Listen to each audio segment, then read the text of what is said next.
Welcome to History Teller YT, where the past comes alive one story at a time. Before we dive in, imagine a moment when the future of an entire continent balanced on a single battlefield, when a city on the edge of collapse held on long enough for hope to arrive from the hills, when an empire that had expanded for centuries finally met resistance strong enough to turn the tide. Today, we explore the Siege of Vienna in 1683, a dramatic clash that reshaped Europe forever. It is the story of a city starving but unbroken, a coalition that rose from fractured states to stand as one, a cavalry charge so massive and fearless that it became legend, and a defeat that forced one of the world's greatest empires to rethink its destiny. In this journey, you will witness the desperation inside Vienna's walls, the political games that shaped the battlefield, the courage of soldiers defending their homes, and the moment thousands of Polish Hussars thundered down the Kahlenberg in one of the largest cavalry charges in history. If you want a story filled with tension, bravery, strategy, betrayal, and a turning point that echoes across centuries, you're in the right place. This is the full tale of the Siege of Vienna, told like never before. Let's begin. By the second half of the 17th century, the Ottoman Empire was still one of the most formidable powers in the world, but it was no longer the unstoppable force that had been under Mehmed the Conqueror or Suleiman the Magnificent. Even so, the empire held vast lands stretching from the Balkans deep into the Middle East. Its rulers believed destiny still favored them, and that their political and military systems were strong enough to push farther into Europe. Vienna had tempted Ottoman sultans for generations. They had attempted to take the city once before, in 1529, but weather and logistics ruined their plans. That failure never erased their hunger for prestige. Vienna represented more than territory.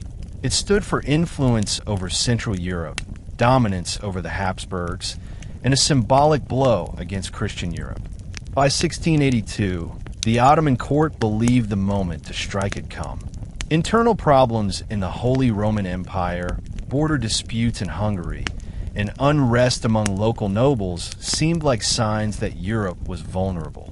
The empire's Grand Vizier, Kara Mustafa Pasha, promised the Sultan a decisive campaign. He envisioned not just a raid or a limited war, but a monumental victory that would reshape the balance of power. For him, the campaign was a chance to cement his place in history. He saw Vienna as the key that could unlock a greater Ottoman presence across the continent.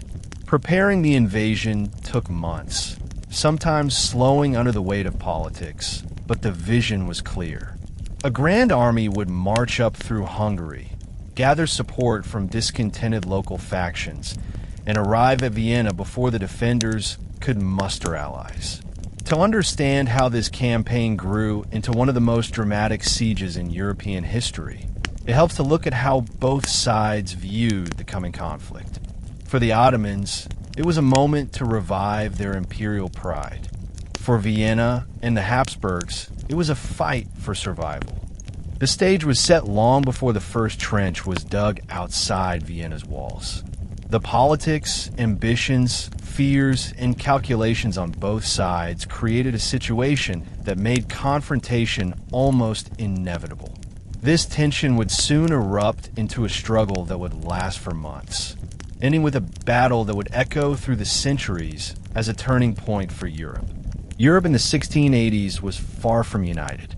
Rivalries between kingdoms, shifting alliances, religious fractures, and ongoing wars created an atmosphere where cooperation was rare and self-interest ruled. The Habsburgs, who controlled Austria and held the imperial crown of the Holy Roman Empire, were stretched thin. They were dealing with conflicts on multiple fronts, internal political pressures, and a financial situation that was rarely stable. Although the empire had many states, dukes, and principalities under its umbrella. These regions were not aligned under one strong central authority. Some rulers preferred neutrality. Others calculated potential gains if the Ottomans succeeded. Unity was not guaranteed.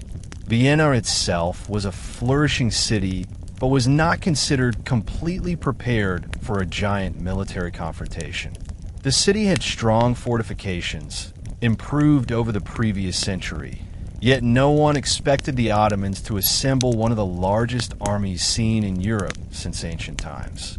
The Habsburg Emperor, Leopold I, had to make quick and difficult decisions. When word reached him that the Ottoman army was moving north, he understood that Vienna was the target.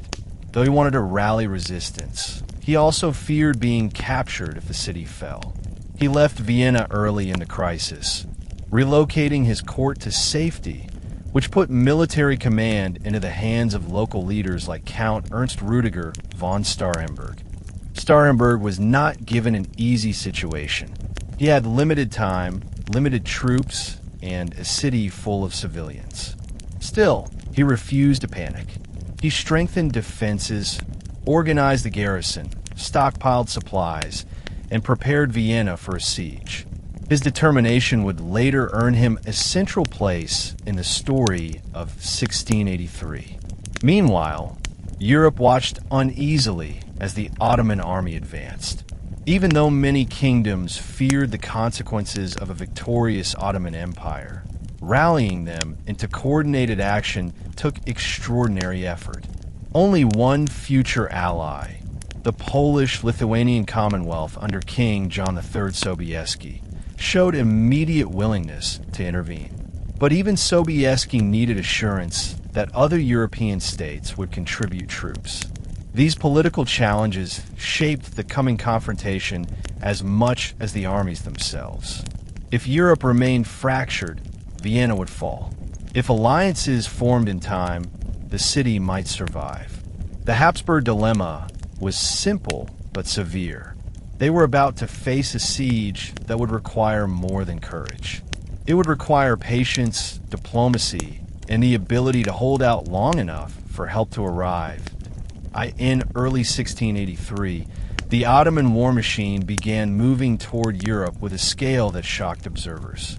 Reports described an army numbering well over 100,000, consisting of janissaries, Sipahi cavalry, artillery units, engineers, and auxiliary forces from across the empire. Its size varied depending on the source, but all accounts agreed that it was enormous. Supply lines stretched across long distances, managed through a complex system of caravans, depots, and local foraging. Although the massive size of the army was a point of pride, it also created logistical vulnerabilities that Kara Mustafa believed he could overcome with strict discipline and planning. His confidence bordered on arrogance. He was sure that once the army reached Vienna, the city would surrender quickly. But Europe was not idle. As the Ottomans advanced, diplomacy accelerated. The Holy Roman Empire worked to unite German principalities. Envoys traveled between courts to secure commitments. Papal representatives encouraged alliances, warning that failure to defend Vienna would put all of Europe at risk. One of the most important negotiations was with Poland. King John III Sobieski, a seasoned commander who had fought the Ottomans before, understood the seriousness of the threat. After long discussions, a treaty was formed. If Vienna were attacked, Poland would come to its aid, and Austria would do the same for Poland if needed. This agreement would later become the foundation of the relief army that would change the course of history. By summer, the situation grew more tense. Civilians fled villages ahead of the Ottoman advance. Priests, merchants, farmers, and officials carried whatever belongings they could, heading toward fortified cities. Refugee streams clogged roads. Stories spread of the size of the Ottoman army, sometimes exaggerated, sometimes understated. Fear shaped the mood of Central Europe. When scouts returned to Vienna with confirmation that the Ottoman force was approaching, Starhemberg tightened the city's defenses. Trenches were dug, gates reinforced, and warnings issued to the population. The city braced for what many feared would be its final trial. The armies were moving, alliances forming, and expectations rising. Vienna was about to become the center of a conflict that would define the balance of power in Europe. The stage was set. The storm was coming. The opening act of a 2-hour historical saga was complete, and the most intense chapters were about to unfold. The man driving the campaign toward Vienna was Kara Mustafa Pasha, a leader whose ambition shaped every step of the march. He believed this operation would elevate his standing within the empire, proving that he could achieve what earlier rulers had only attempted. His confidence came partly from the still formidable strength of the Ottoman Empire and partly from his own vision of how the war should unfold. He imagined a victory that would not simply weaken the Habsburgs, but redefine power across Central Europe. Under his command, the Ottoman army was organized to move with both intimidation and efficiency. Long columns of infantry, cavalry units, artillery wagons, engineers, camp followers, and supply caravans stretched across the countryside as they pushed through the Balkans into Hungary. Every region the army passed through felt the presence of this massive force. Villages emptied, nobles worried about their estates, and soldiers posted in frontier forts sent urgent reports northward. The road through Hungary was not entirely hostile. Some local nobles had grievances with the Habsburgs and hoped the Ottomans would bring political advantages. These Hungarian factions, while not universally supportive, offered enough cooperation to ease parts of the Ottoman advance. This mix of alliances and pressure allowed the army to move faster than many expected. Still, the sheer scale of the march created challenges. Feeding tens of thousands of soldiers and animals required constant attention. Routes had to be cleared, bridges repaired, and paths secured so the artillery could progress. While Ottoman forces advanced, the Habsburgs grew increasingly aware that the threat was not temporary. Observers and spies confirmed that this was not a raid, but a full invasion aimed directly at the heart of their power. As news reached the imperial court, it became clear that Vienna stood at the center of the storm. The emperor and his advisors realized that the city could soon be isolated. The defenders inside Vienna prepared for a long siege, while their allies scrambled to organize armies that could join the fight. Outside the empire, the unfolding situation drew the attention of rulers who understood that the survival of Central Europe might depend on how long the city could hold. Meanwhile, the Ottoman army continued its steady progression, driven by Kara Mustafa Pasha's confidence that the campaign was unfolding exactly as planned. Inside the city, the looming danger forced the defenders to act quickly. Vienna had faced threats before, but the size of the approaching army gave new urgency to its preparations. Count Ernst Rudiger von Starhemberg, entrusted with leadership of the garrison, worked relentlessly. He organized engineers, soldiers, and laborers to reinforce the fortifications. The city walls were repaired, outer defenses cleared, and artillery positions improved. Civilians were instructed to store water, gather food, and prepare for a siege that could last months. Panic spread through marketplaces and churches as families tried to secure whatever supplies they could. Yet beneath the fear, there was determination. Starhemberg's resolve gave the population a sense of direction during the chaos. Emperor Leopold I, ruler of the Holy Roman Empire, made the difficult decision to leave the city. His departure was not taken lightly, but remaining could risk capture and destabilize the broader war effort. Moving the imperial court allowed him to coordinate reinforcements and negotiate alliances without immediate danger.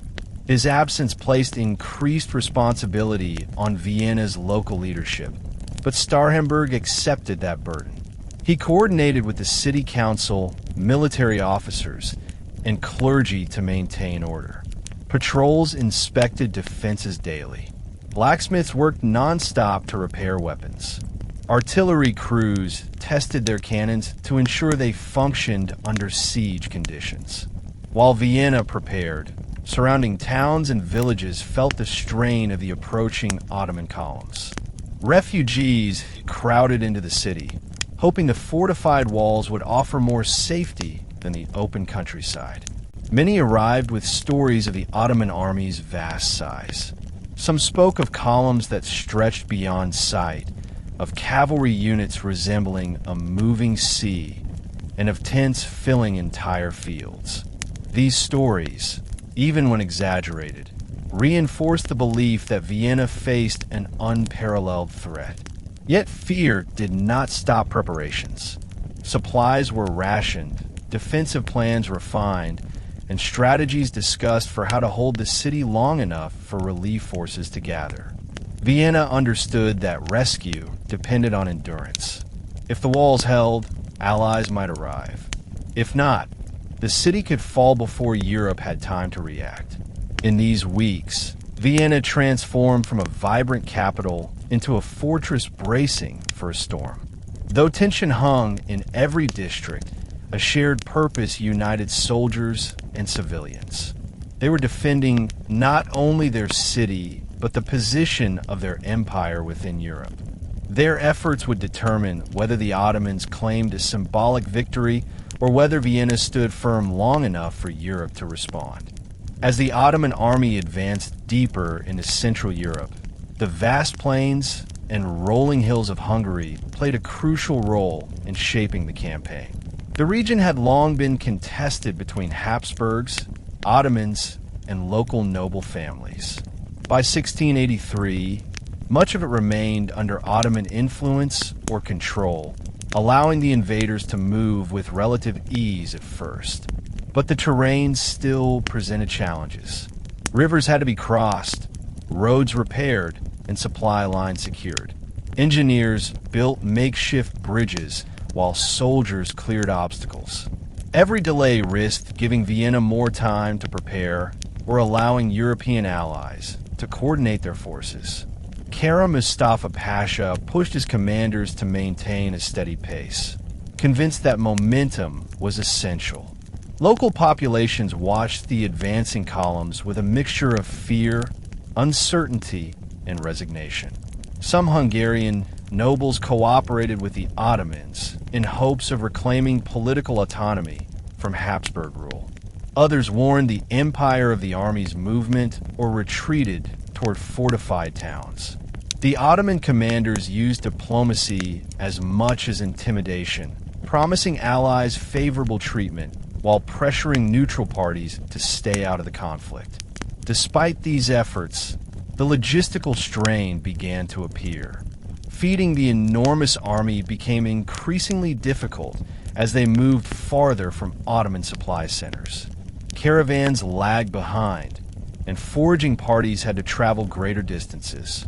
Still, Kara Mustafa believed the campaign remained on track. While the Ottomans worked their way north, a different type of movement began in Europe. Messages spread across courts from Bavaria to Saxony, urging rulers to contribute troops. Envoys traveled with news that Vienna was preparing for a siege. One of the most significant reactions came from the Polish-Lithuanian Commonwealth, where King John III Sobieski monitored developments closely. He understood that if Vienna fell, Poland could face enormous pressure next. Treaties bound him to assist the Habsburgs, but he also had his own strategic reasons for acting. As he prepared his armies, he emphasized the need for coordination with German states. The coming relief force would only succeed if multiple powers joined together. By the time summer approached, Ottoman scouts were already nearing the outskirts of Vienna. The long march through Hungary, though demanding, had brought Kara Mustafa Pasha's forces to the edge of their goal. The defenders inside the city could now hear the distant rumble of drums and horses. Fields were cleared, villages abandoned, and the horizon filled with dust clouds, signaling the arrival of an army unlike any Europe had seen in generations. The march had been long, but the true test for both sides was about to begin. The siege would determine not only the fate of Vienna, but the balance of power across the continent. When the Ottoman army finally reached the outskirts of Vienna in July 1683, the scale of the forces that appeared on the horizon stunned both soldiers and civilians inside the walls. Reports had warned that the army was massive, but seeing its tents stretch across fields and hills made the danger real. Under the direction of Kara Mustafa Pasha, the Ottomans began positioning their units to encircle the city. Janissaries set up fortified camps, cavalry units formed outer lines, and engineers surveyed the ground to map out approaches for trenches and siege works. By the time the encirclement was complete, Vienna was cut off from the countryside. No food, messages, or reinforcements could reach the defenders without slipping through Ottoman lines. The speed of Ottoman deployment gave little time for Vienna to react. Drums echoed across the plains as soldiers hammered stakes into the earth, raised pavilions for commanders, and organized artillery positions. Observers inside the walls watched towers, ladders, and earthworks taking shape. Each day the Ottoman trenches moved closer. Kara Mustafa believed that a well-executed siege would force the city to surrender without requiring a brutal assault. He preferred a victory that preserved Vienna intact, hoping to claim it as a jewel that would impress the Sultan and enhance his own standing. This approach influenced every decision he made during the early weeks of the siege. Inside Vienna, Count Ernst Rüdiger von Starhemberg prepared for the long struggle ahead. He inspected the walls daily, issued orders to artillery crews, and assigned infantry to defensive points. The defenders expected a siege, but had not anticipated the enormous size of the Ottoman encampment. Still, they maintained discipline. Civilians were assigned tasks such as carrying water, repairing buildings damaged by cannon fire, and supporting medical teams. Priests and city officials encouraged unity, stressing that every day of resistance gave Europe more time to raise armies for a relief force. Fires were lit in towers each night so guards could scan the darkness for Ottoman movements. Starhemberg knew the coming weeks would test every man and resource inside the walls. From the start, the defenders understood that survival depended on endurance. They could not break out, they could not negotiate, and they could not hope to defeat the Ottoman army through open battle. Their only option was to hold the walls long enough for allies to arrive. As the Ottomans completed their encirclement and prepared their first artillery strikes, Vienna braced for a siege that would grow more violent with each passing day. Once the Ottoman artillery was in place, the siege entered a new phase. Camped around Vienna were dozens of heavy cannons, each capable of firing stone balls and explosive shells designed to crack fortifications and terrorize defenders. When the first volleys echoed across the city, windows shattered, rooftops splintered, and dust clouds rose from the battered walls. The noise alone created panic among civilians. Yet beneath the fear, there was resilience. Starhemberg ordered gunners to conserve their ammunition and return fire only when they had a clear target. Vienna's cannons were fewer in number and smaller in caliber than the Ottoman guns, so every shot needed to count. Each day the bombardment intensified. Ottoman engineers worked tirelessly to move their trenches closer, while artillery crews pounded the same sections of wall to weaken them. The courtyard behind the targeted bastions became scenes of chaos as soldiers hurried to reinforce the stonework with earth and timber. Cracks widened with every strike. Dust fell like powder whenever walls shook. Despite this, morale inside the city held surprisingly well. Starhemberg's leadership played a major role. He visited wounded soldiers, spoke directly with garrisons, and made sure that every unit understood its importance. Even civilians found ways to help, carrying stones, filling sandbags, and assisting engineers in shoring up damaged sections. But the strain was growing. Food supplies were limited, and fresh water became harder to distribute without risking exposure to Ottoman fire. Fire started by artillery shells burned through homes. Medical tents overflowed. Many families took shelter in basements or churches, hoping the thick walls would shield them from collapsing debris. Each new day felt heavier than the last. News from outside the city was non-existent. No rider could break through the encirclement, and no signaling system could reach Allied forces beyond the hills. Isolation pressed on everyone's minds. The defenders fought the creeping fear that they might be abandoned. Still, the city resisted. Every failed Ottoman attempt to create a breach lifted morale. Every night, without an assault, gave the defenders more time to strengthen weak areas. The rhythm of siege warfare became familiar. Dawn bombardments, midday repairs, nighttime vigilance. Vienna endured the punishment and held its ground, but the defenders could feel the pressure growing. Beneath the surface, cracks not only in stone, but in human endurance began to show.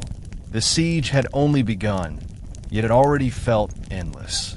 While Vienna struggled under constant bombardment, Kara Mustafa Pasha remained convinced that his strategy would bring victory. He believed a controlled siege would force the city to surrender intact, which he saw as essential for political reasons. Capturing Vienna undamaged would impress the Sultan and demonstrate that he could achieve a grand conquest without unnecessary devastation. His vision was influenced by personal ambition, the tradition of Ottoman prestige, and a belief that psychological pressure could be more effective than direct assault. This led him to avoid early full-scale attacks, trusting that hunger and fear inside the walls would weaken resistance. But this confidence also led to miscalculations. The longer the siege continued, the greater the chance that European allies would gather a relief force. Kara Mustafa knew this was possible, yet he underestimated how quickly diplomatic networks were mobilizing. He believed the Holy Roman Empire was too divided to respond effectively, and that other states lacked the coordination needed to unite against him. This assumption ignored the urgency felt across Central Europe and the influence of leaders like John III Sobieski, whose commitment to Vienna grew stronger as reports reached him about the scale of the siege. Inside his camp, Kara Mustafa maintained strict control over resources. He managed supply lines, coordinated engineering efforts, and oversaw negotiations with various regional allies. His command style was authoritarian but methodical, yet his insistence on preserving the city for symbolic value slowed operations. Some of his officers argued for direct assaults that might break Vienna more quickly. Others warned that morale was slipping among units forced to dig trenches under constant defensive fire. Still, he remained firm. He believed patience would yield victory. This hesitation gave Vienna a vital advantage. Every extra day allowed Starhemberg's defenders to repair walls, ration supplies, and maintain order. It also gave time for Europe to rally. Far away in Polish and German territories, armies were gathering. Messengers traveled between courts, urging rulers to honor their commitments and join forces. Kara Mustafa's expectation that Europe would respond slowly was proving incorrect. As his trenches crept closer to Vienna's fortifications, the seeds of his eventual defeat were already being planted. The siege continued, but the balance of time was shifting. Life inside Vienna during the siege changed rapidly from routine to constant anxiety.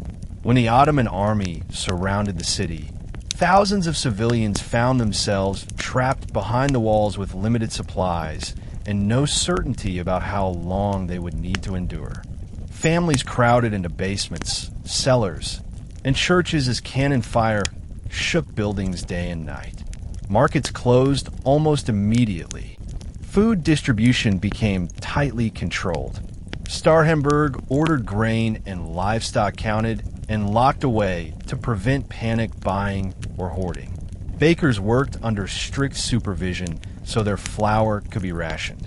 Even fresh water, usually taken for granted, required careful management because fountains near exposed courtyards could not be approached safely without risking artillery fire. People adapted as best they could.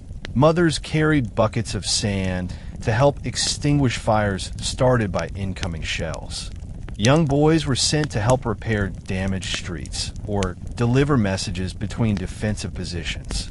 Craft workers built barricade from broken timber and stones pulled from collapsed homes. The soundscape of the city changed completely. Instead of normal street noise, residents heard continuous thuds of cannonballs striking the walls, the crack of musket fire from sentries, and the distant shouting of Ottoman units moving trenches forward. Even sleep became difficult. Nights were filled with uncertainty, as many feared that an assault might come without warning.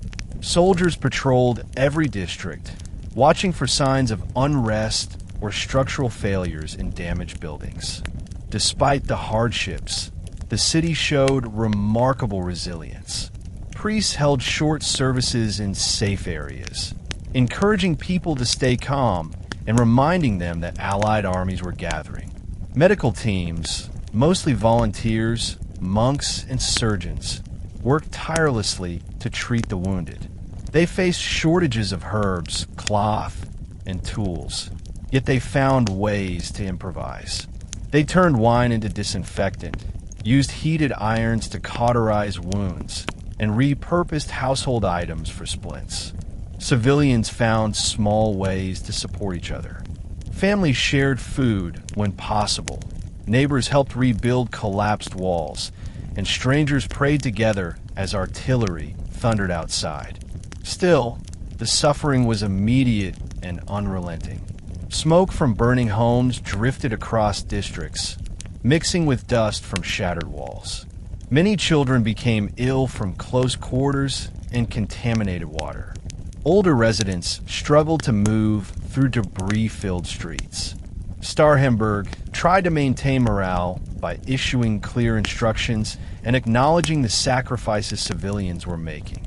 He understood that a city could not withstand a siege without the cooperation of its people. Their endurance became as important as the actions of the soldiers on the walls.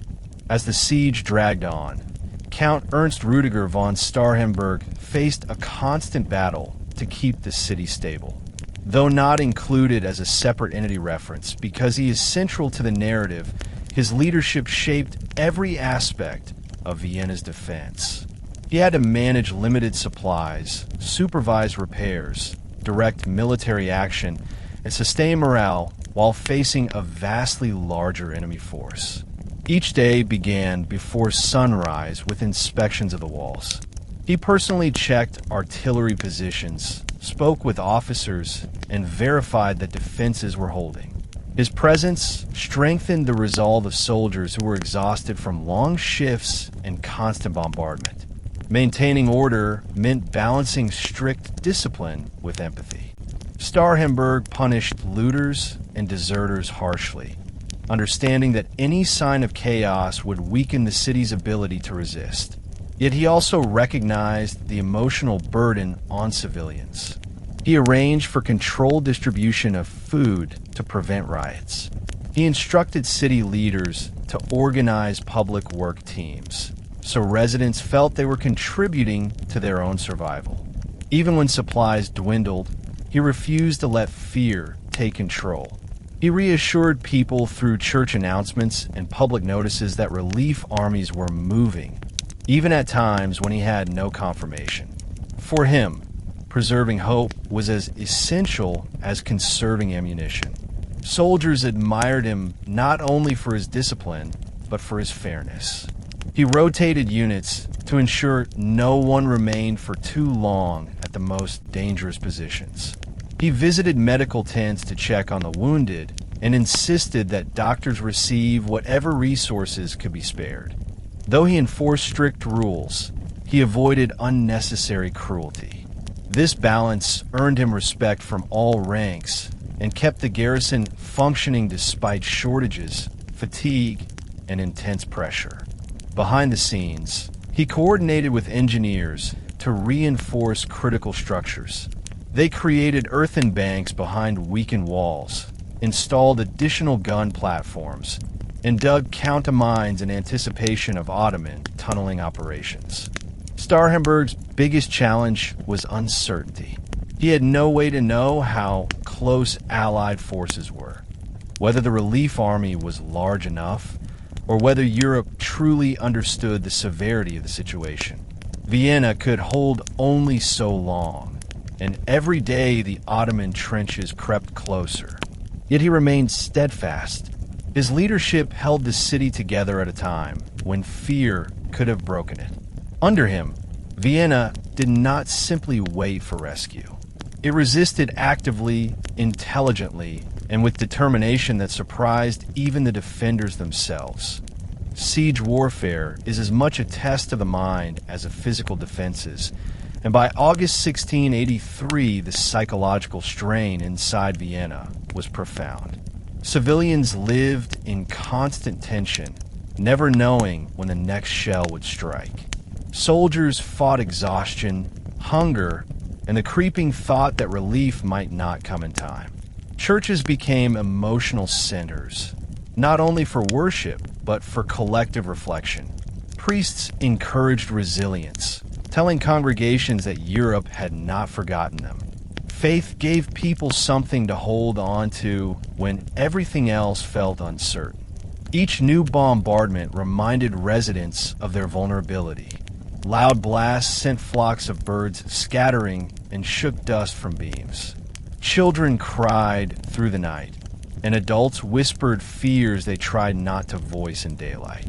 Every collapse of a wall or rooftop stirred rumors that the city was nearing its end. Rumors spread quickly in the tight quarters of a besieged city, often exaggerating the scale of damage or misinterpreting military movements. Starhemberg and his officers worked hard to counter misinformation, knowing that fear could undermine resistance more effectively than artillery. Yet despite the terror, moments of courage appeared everywhere. Some civilians volunteered to carry ammunition to the walls during firefights. Others helped firefighters extinguish flames started by Ottoman shells. Women joined repair crews to fill breaches with earth, stones, and broken furniture. These acts strengthened morale, creating a shared sense of purpose. People began to see themselves not just as victims of a siege, but as participants in the defense of their city. The psychological battle also extended to rituals and routines. Residents sang hymns at dusk. Soldiers recited prayers before reporting to the walls, and families gathered at the same hours each day to prepare meager meals. These habits created a feeling of continuity that helped people cope with uncertainty. Even humor emerged in small ways. Soldiers joked about Ottoman gunners who consistently missed certain targets, and civilians created nicknames for sections of the wall based on where shells landed most often. These brief moments of levity eased tension and kept morale from collapsing. Still, fear remained a constant companion. Everyone understood that if the Ottomans broke through, the consequences would be severe. The city fought not only for survival, but for time. Every additional day endured brought the hope that Allied armies, including the forces of Polish, Lithuanian Commonwealth under John III Sobieski, were drawing nearer. The psychological stamina of Vienna's defenders would become just as critical as their physical strength in the weeks ahead. While Vienna endured constant bombardment, diplomats across Europe worked urgently to build a united response. The threat posed by the Ottoman siege was not a local Austrian problem. It was a crisis with the potential to reshape the political and religious map of the continent. States that often quarreled found themselves forced into conversations they had avoided for years. Court messengers carried letters through dangerous mountain passes, urging regional rulers to put aside their rivalries. The tension of the moment pushed even reluctant leaders toward cooperation. Among those whose decisions carried enormous weight was Leopold I, who had left Vienna earlier but continued to coordinate the defense from safer territory.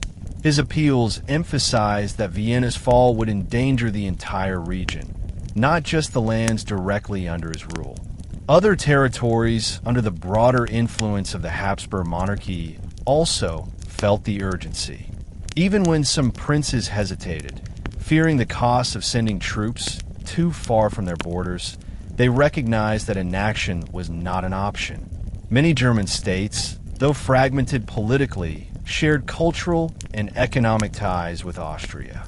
Their rulers understood that losing Vienna to Ottoman control would weaken their own influence and expose their territories to further invasions. Religious leaders added to the pressure, framing the conflict as a defense of Christian Europe. Papal envoys traveled from palace to palace, pleading for cooperation and offering assurances of financial support. Slowly, reluctant agreements began to take shape. The most decisive commitment still came from Poland. King John III Sobieski had already signaled his intention to defend Vienna, but diplomatic discussions ensured that Poland would not act alone. The growing coalition needed formal military coordination, shared supply routes, and a unified command structure. These negotiations required trust that did not come easily. European rulers were known for their suspicion of one another, and the idea of placing troops under shared leadership felt risky. Yet the severity of the crisis overcame these barriers. Rumors of deteriorating conditions within Vienna and reports of the Ottoman trenches closing around the walls pushed allies to act faster. Europe was finally moving toward a united military campaign, though the process remained fragile. By late summer, a plan was emerging. Reinforcement armies would converge from different regions, meet on safe ground, and march toward Vienna together. The coalition's birth was slow and complicated, but it was taking shape at a critical moment. If it held together, it might change the course of the siege. If it faltered, Vienna could fall before a single soldier arrived. Diplomacy had finally done its work. The next phase required action on the battlefield. As diplomatic agreements solidified, the Army of Poland began one of the most important marches in its history. Under the command of John III Sobieski, who had already gained fame for strategic brilliance in earlier conflicts, the Polish troops prepared for a campaign that would take them across difficult terrain and into the heart of an international crisis. Sobieski understood the stakes better than most. If Vienna fell, the Ottomans would gain a powerful position near Polish borders. Even if Poland never faced a direct invasion, its political independence and influence would be shaken. Defending Vienna was not charity. It was self-preservation mixed with obligation under the treaty Poland had signed with Austria. Sobieski's army reflected the structure of Polish military tradition. Heavy cavalry, including the famed Winged Hussars, formed the core of his strike force.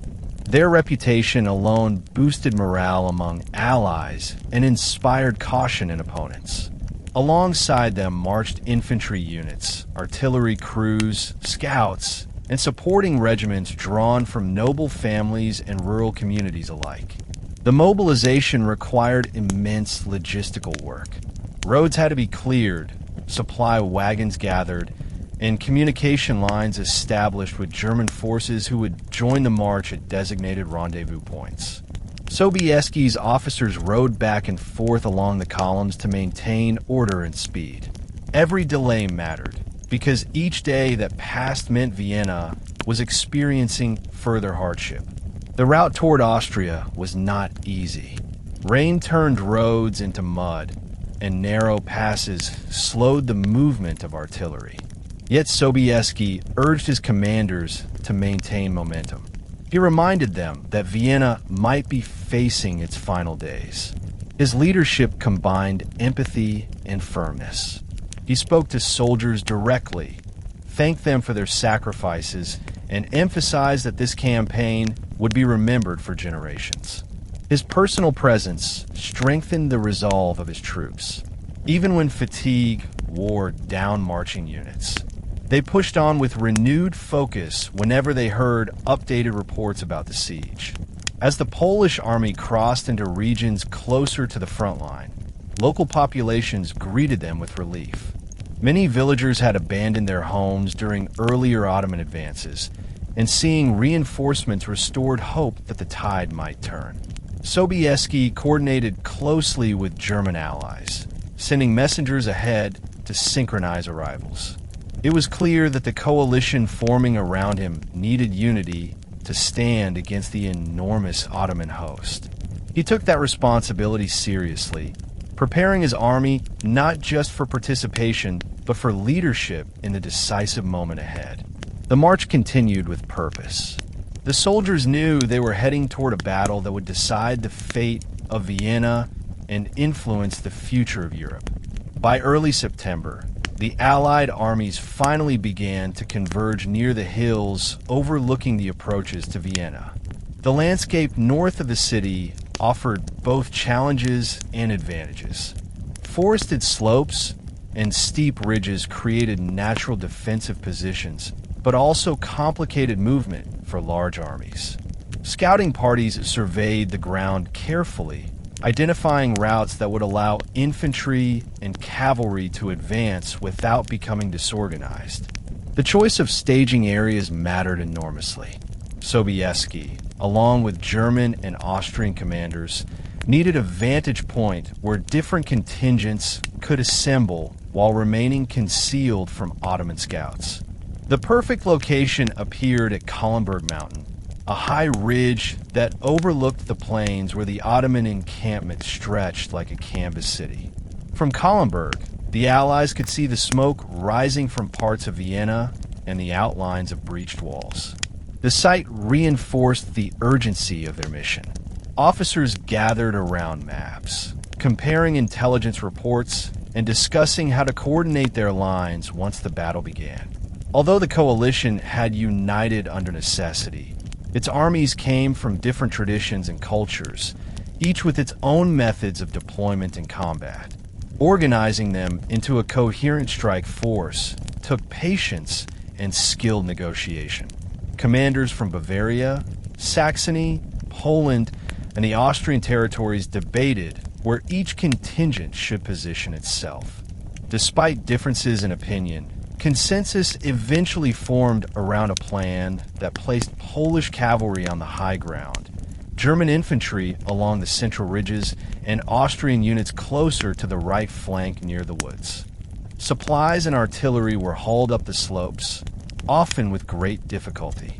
Horses strained against wagons, and soldiers used ropes to stabilize equipment on steep paths. Campfires lit the hillsides as evening approached. The atmosphere was a mix of resolve and quiet tension. Everyone understood that the attack would need to be decisive. If the battle dragged on for too long, Ottoman reinforcements could shift the balance. From the ridge, the hum of the Ottoman camp carried faintly through the night air. The enemy still believed Vienna was near collapse, unaware of the force assembling above them. For the Allied troops, the final hours before the march felt heavy with expectation. Some prayed in small groups, others cleaned weapons, and many tried to rest despite the weight of what awaited them. Sobieski moved among the Polish regiments, speaking calmly and offering encouragement. His confidence helped settle nerves. The German and Austrian leaders did the same among their own men. What united them all was a shared recognition that this coalition was not merely an army. It was the last barrier against a potential shift in the balance of power across the entire region. When dawn approached, the slopes of Kahlenberg held tens of thousands of soldiers ready to move. Below them, the Ottoman trenches pressed tightly around Vienna. The siege had reached its critical moment. The relief force was assembled, the plans were set, and Europe stood on the edge of a battle that would be remembered for centuries. As the summer wore on, the Ottoman strategy around Vienna became increasingly focused on undermining the walls rather than simply battering them with artillery. Their engineers were among the most skilled in the world, and many had decades of experience in siege warfare. They specialized in digging tunnels beneath fortifications, packing them with explosives, and collapsing sections of the wall to create breaches for infantry assaults. These mining operations were supported by elite troops from the Janissary Corps, who guarded the entrances and ensured that engineering teams could work without interruption. By mid-August, the Ottomans had already extended several subterranean galleries close enough to threaten key bastions on Vienna's outer defenses. For the defenders, this underground threat was terrifying. Cannon fire was loud, but visible, something they could answer with their own artillery. Mining was the opposite. It was silent, hidden, and unpredictable. Starhemberg organized counter-mining teams to detect Ottoman tunnels before they reached the foundations of the walls. Soldiers, carpenters, and hired laborers descended into narrow shafts lit only by oil lamps. They pressed their ears to wooden boards to listen for vibrations. Sometimes they heard faint scraping sounds or muffled voices, clues that enemy engineers were close. Countermining involved digging toward these noises, hoping to intercept the tunneling teams before they placed their charges. When tunnels met underground, brutal hand-to-hand combat often followed in choking darkness. Soldiers fought with pistols, daggers, and shovels in spaces too tight to swing a sword. These clashes were some of the most desperate moments of the siege. Men who had never imagined themselves fighting beneath the earth found themselves in terrifying confrontations with enemies only inches away. The air in the tunnels was thick with dust, smoke, and heat from torches. Even when the defenders successfully intercepted a mine, the structure of the tunnel might collapse suddenly, burying both sides. Yet the defenders persisted because every intercepted mine meant one less explosion tearing apart the city walls. Engineers above ground raced to reinforce weak points, packing earth and timber into vulnerable areas to absorb the shock of blasts. Despite their efforts, several Ottoman mines did succeed. Explosions shook the city, sending debris flying and leaving rubble-filled gaps where solid walls had once stood. Each successful detonation forced Vienna to reorganize its internal defenses.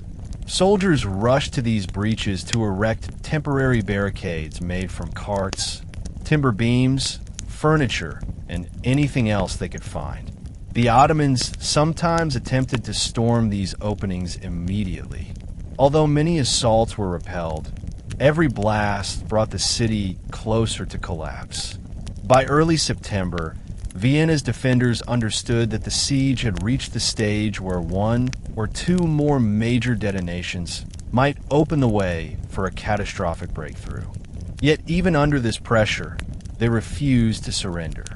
Counter-mining continued day and night.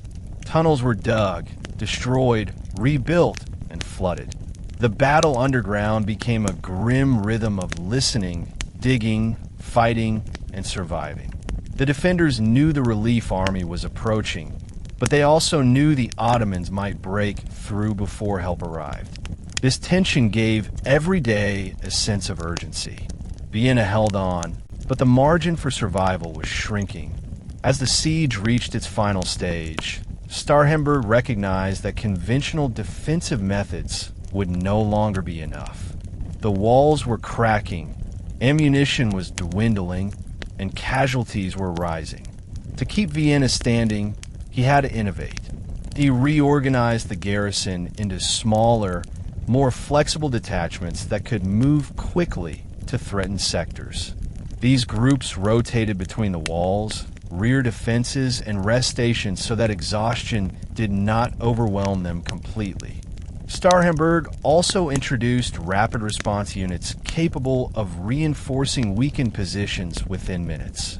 These adjustments allowed the defenders to plug holes in the perimeter even when Ottoman attacks came with little warning. Another key tactic was controlling the use of artillery. Vienna had fewer cannons than the besieging army, so every shot had to matter. Starhemberg ordered gunners to target Ottoman trenches, mining shafts, and engineering teams instead of firing randomly at large troop formations. This forced the Ottomans to rebuild infrastructure repeatedly, slowing their progress. Artillery crews became expert at identifying vulnerable points in the enemy lines. Some guns were moved at night to new positions, catching Ottoman teams off guard at dawn. Starhemberg also had decoy positions constructed to draw enemy fire away from the most endangered bastions. Inside the city, he strengthened civilian participation in defense. He assigned able-bodied residents to fire brigades, repair crews, and supply carriers.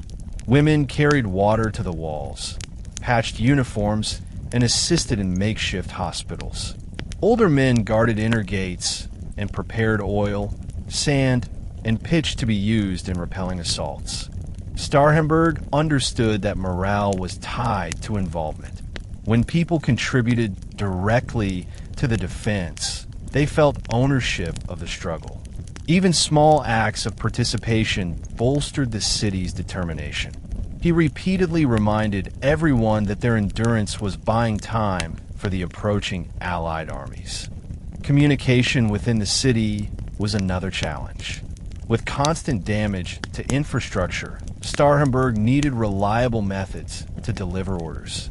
He employed runners who knew the back alleys and rooftops well enough to navigate despite debris.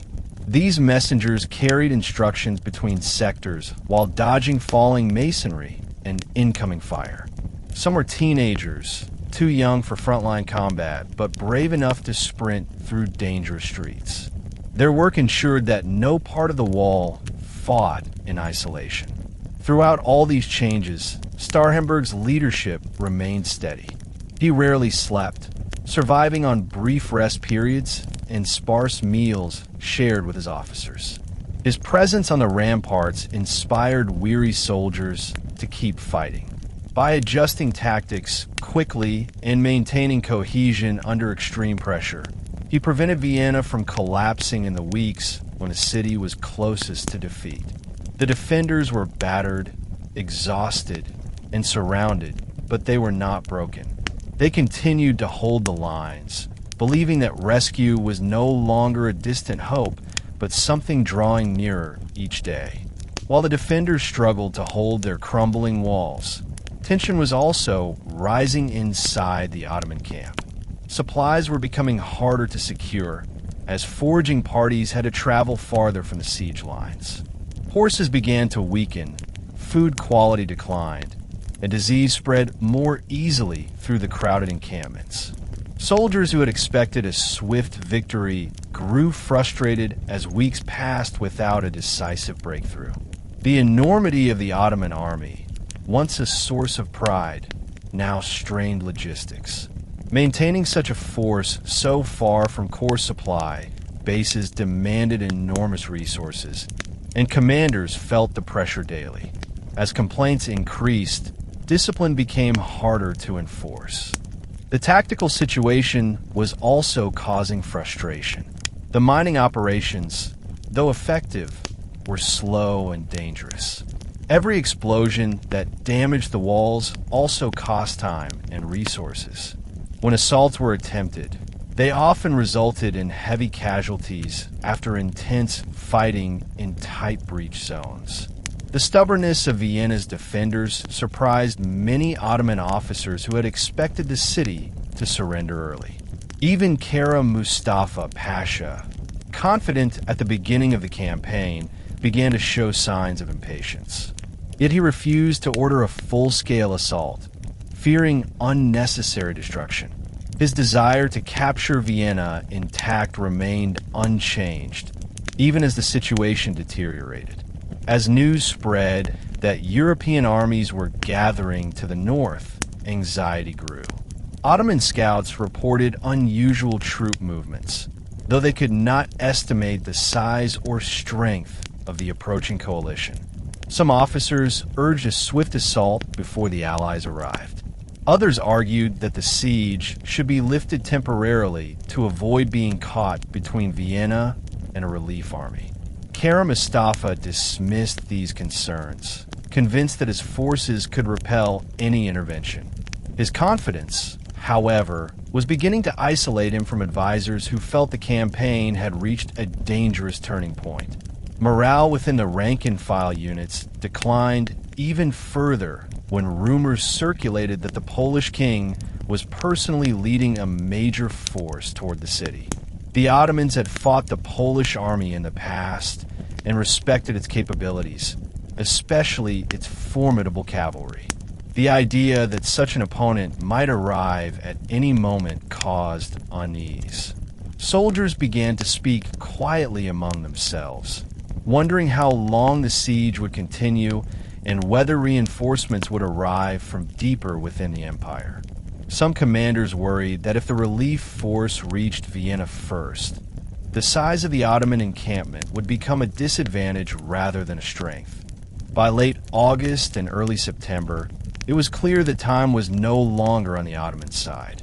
The trenches were close to achieving a breach large enough for a final assault, but the defenders were still standing. The walls were battered but not fallen. The city was starving but still resisting, and the Allied army was approaching with every passing day. Inside the Ottoman camp, the sense of inevitability that had accompanied the early stages of the campaign had faded. Doubt began to replace confidence. The greatest threat to the siege was no longer just the resilience of Vienna.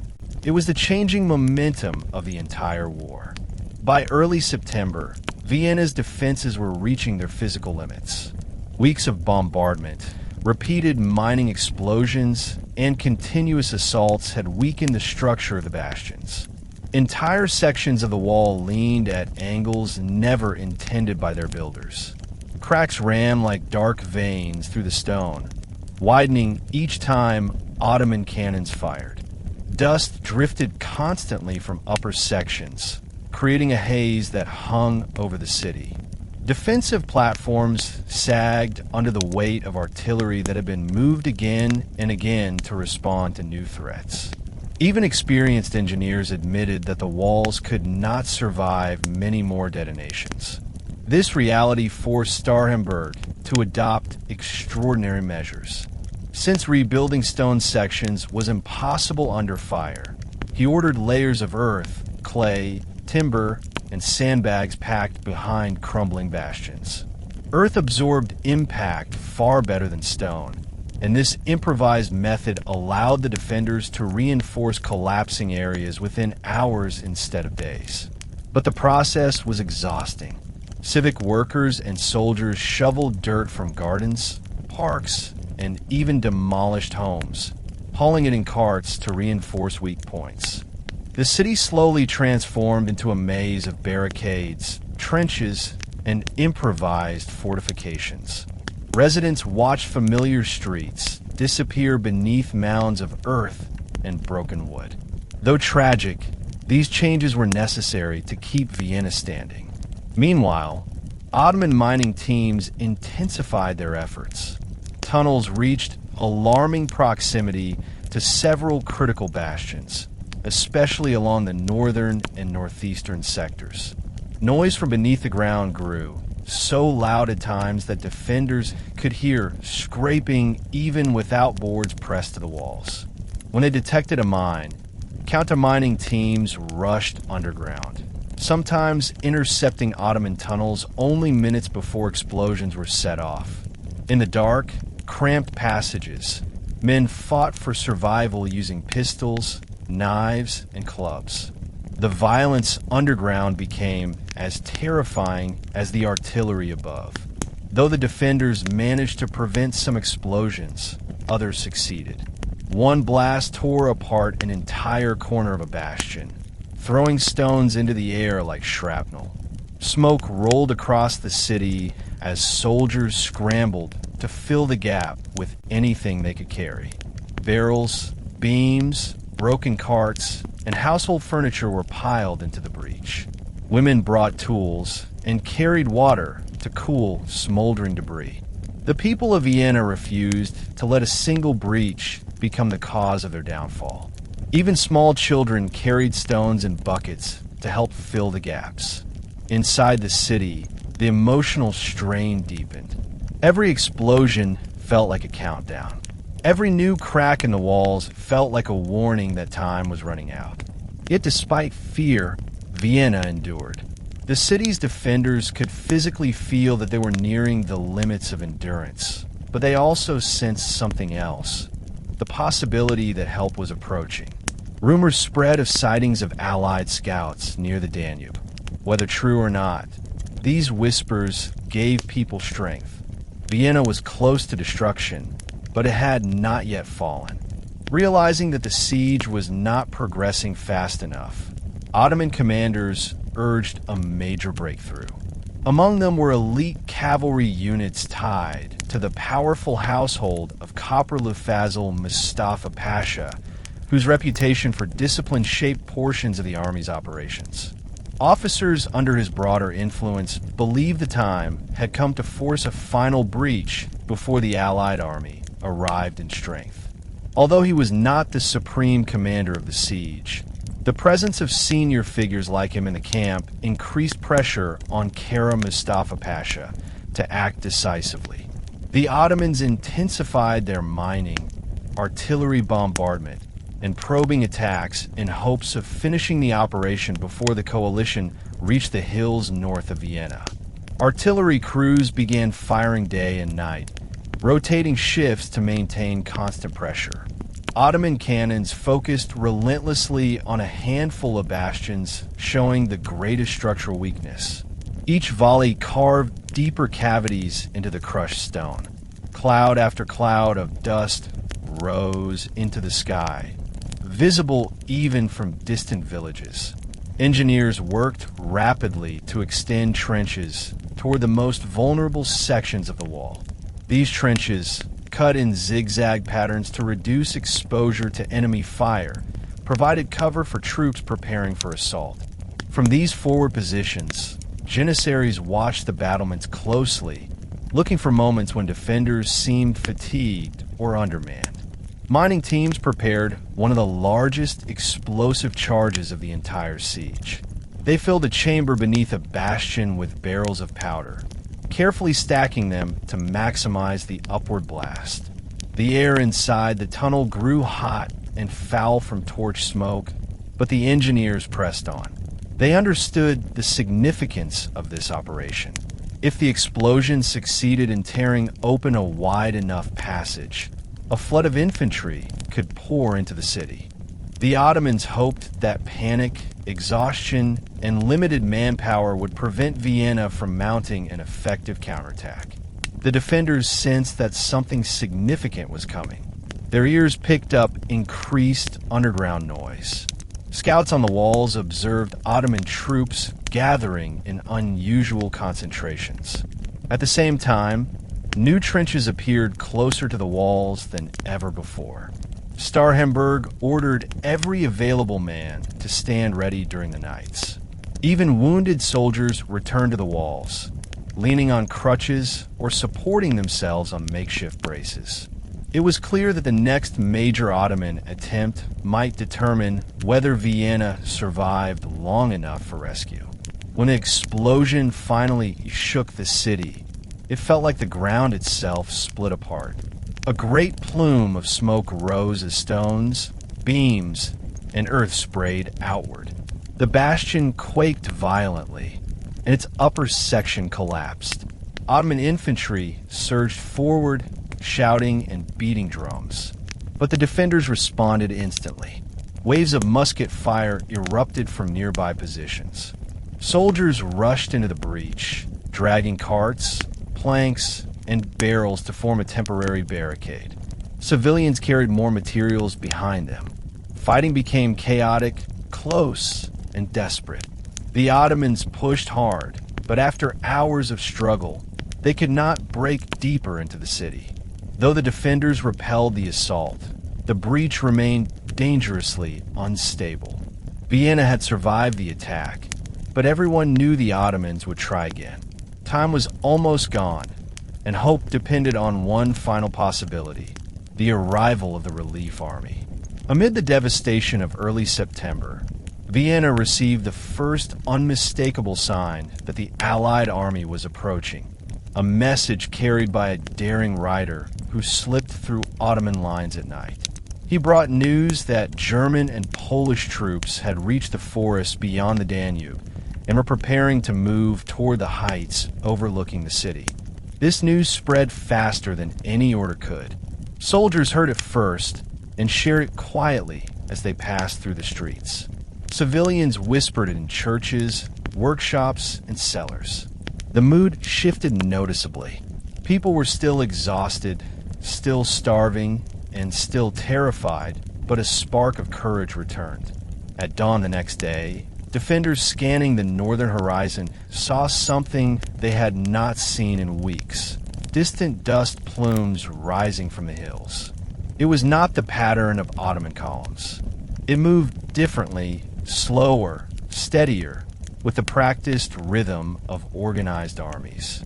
Some soldiers began to cry. Others stood silent, gripping the walls, afraid to believe completely until they were sure. As morning light brightened, shapes became visible among the forests. These were not Ottoman troops repositioning. These were Allied vanguards gathering strength. Vienna's defenders erupted in cautious celebration. Bells rang briefly before Starhemberg ordered them silenced to avoid provoking premature Ottoman reaction. Yet even the brief sound lifted spirits across the city. Inside the Ottoman camp, the arrival of the relief force was met with anxiety. Scouts reported that the armies assembling north of Vienna included German contingents and, most alarmingly, the forces of the Polish-Lithuanian Commonwealth led by the Polish king himself. Ottoman officers debated their next steps urgently. Some urged an immediate full assault on Vienna before reinforcements could descend. Others pressed for repositioning the army to face the approaching coalition. Kara Mustafa Pasha held firm to his belief that Vienna was close to collapse and that the relief force could be defeated after the city fell. But time was no longer cooperating with his plan. Unexpectedly rapid movement by the Allied armies forced him into a position he had hoped to avoid. Inside the city, Starhemberg felt both relief and renewed tension. The defenders were still only days, perhaps hours, away from total exhaustion. If the Ottomans launched one more massive attack before the Allies arrived, Vienna might not withstand it. He issued strict orders to maintain discipline. No one was to assume the siege was over. Every man remained on alert, and every damaged bastion continued to receive reinforcement. Yet at night, when soldiers sat briefly to rest, they found themselves speaking with new energy. They imagined the moment when the Allied banners would appear on the hills. They imagined the sound of approaching trumpets and drums. The final days before the great battle felt charged with anticipation. Vienna had survived long enough. The relief army was near, and the siege was about to reach the moment when everything would change. When the coalition forces drew closer to Vienna, One of the greatest challenges was not the Ottomans themselves, but the effort required to coordinate armies from regions that had rarely fought side by side.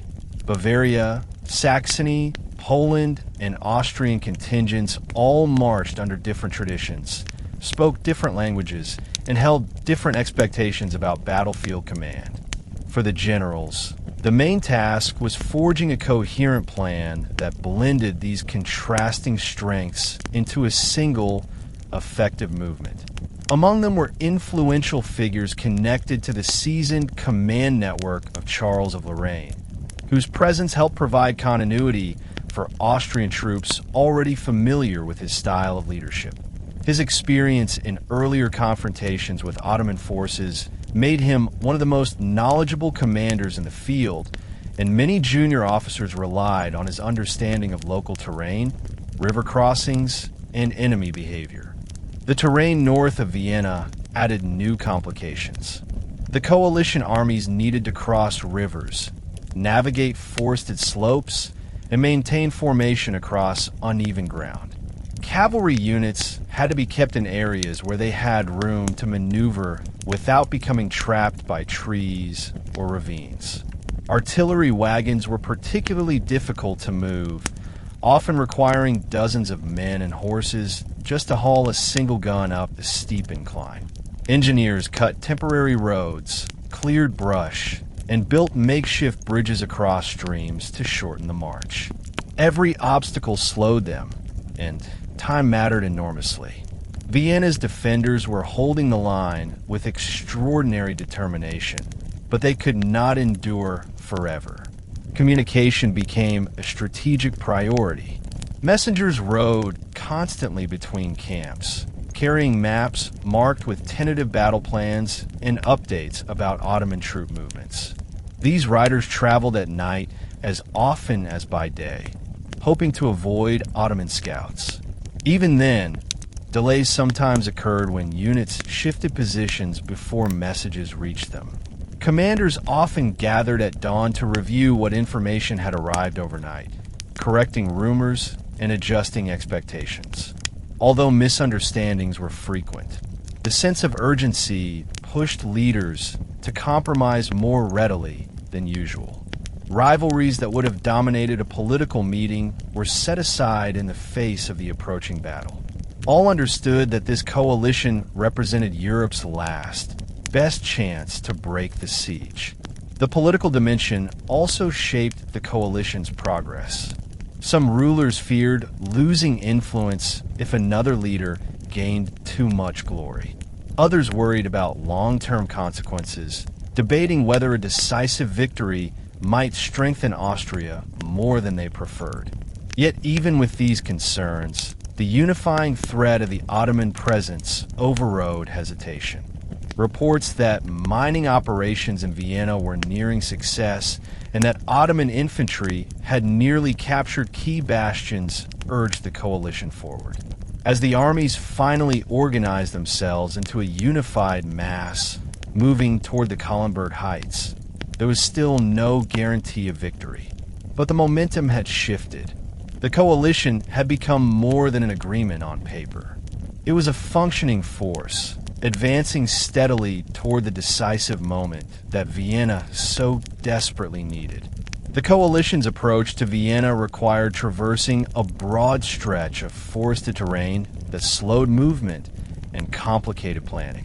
These woods, dense and shadowed, made it difficult to see more than a few dozen paces ahead. Cavalry commanders complained that the trees restricted formation and prevented effective scouting. Infantry officers worried about the danger of ambush. Supply wagons struggled most of all. Every fallen branch became an obstacle, and every muddy patch threatened to trap a wheel. Yet despite these difficulties, the coalition pressed onward, knowing that every delay worsened the situation for those inside the city. Soldiers felt the intensity of the moment. The closer they moved toward the Danube Valley, the more frequently they heard distant rumbles of cannon fire from the siege. These sounds compelled entire regiments to quicken their pace, even when roads were barely passable. Help from locals provided valuable guidance. Peasants familiar with the terrain directed officers to hidden paths and safer crossings. Their knowledge of small ravines, shallow river points, and clearings helped reduce losses of time. They also warned the coalition about Ottoman patrols operating in the area. Though the Ottomans were focused on Vienna, they still sent scouts northward to watch for approaching armies. Avoiding detection became critical. Coalition generals relied heavily on these local guides to keep movements concealed behind ridges and forest cover. Night marches were ordered more frequently than anyone liked. Soldiers trudged through darkness, tripping over roots and stones, their breath forming faint clouds in the cool night air. The hardest part of the march was the ascent toward the northern high ground, the path that eventually led toward Kallenberg. The slope was steep and the ground loose in places. Large units struggled to stay organized as they climbed. Men slipped, animals faltered, and artillery crews fought to keep guns from sliding backward. Still, the army persisted. Officers walked beside the men to maintain discipline and prevent frustration from festering. Many soldiers had gone without proper rest for days, yet the thought of Vienna falling before their arrival drove them onward. Some swore oaths to keep moving no matter how exhausted they felt. Others sang to steady their pace, turning the march into a display of collective determination. Even with these efforts, coalition leaders worried that they might arrive too late. A report for Vienna described growing damage, collapsing walls, and desperate fighting at the breaches. Ottoman forces continued their mining operations vigorously. Every day the city endured was a triumph, but also brought it closer to the point where no amount of heroism could save it. The march through the forests, as slow and painful as it was, became a symbolic race against the collapse of Vienna's last defenses. When the coalition finally reached clear ground overlooking the valley, they saw what they had feared: an enormous Ottoman encampment stretching around the city like a vast living organism. But they also saw something else: the opportunity to strike before the Ottomans recognized the full scale of the force assembled against them. Reaching the heights of Kallenberg marked a turning point in the coalition's advance. The ridge provided a commanding view of the entire battlefield. From there, the generals could see Vienna's battered walls, the thick smoke drifting from fires set by artillery, and the sprawling Ottoman encampment surrounding the city. The scale of the siege was staggering even to seasoned commanders. Camps extended across fields, hillsides, and riverbanks, filled with thousands of tents arranged in disciplined rows. Siege works and trenches scarred the earth around Vienna like an intricate network of deep wounds. The sight steeled the resolve of the coalition. They knew that the coming battle would require absolute coordination, overwhelming momentum, and precise timing. Among the officers overseeing these preparations were cavalry commanders associated with the distinguished military network of George Friedrich of Waldeck, whose experience with combined operations added valuable insight during the planning phase. The ridge soon filled with soldiers.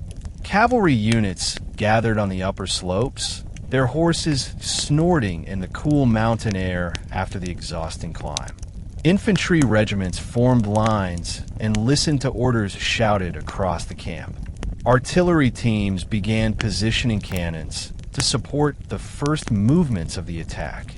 Engineers studied maps to plan the descent routes, identifying which paths allowed the fastest and safest approach to the Ottoman lines. Each commander discussed his unit's role in the overall plan. They knew this was not merely a rescue operation. It was a battle that would decide whether the Ottomans remained a dominant force in Central Europe or suffered a setback powerful enough to shift the balance of power for decades. Nightfall on Kallenberg brought both tension and solemnity. Soldiers lit small fires to warm themselves and dry their clothes. but officers kept the flames minimal to avoid revealing positions.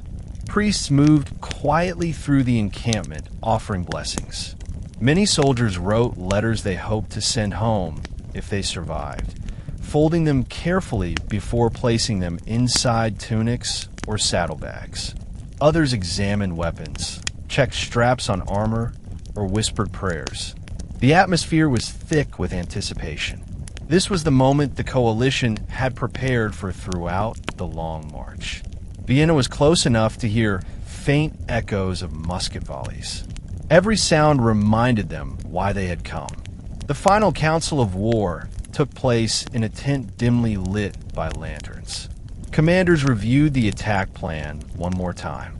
The assault would begin with a push by infantry and artillery along the ridges and slopes, followed by a sweeping advance of cavalry.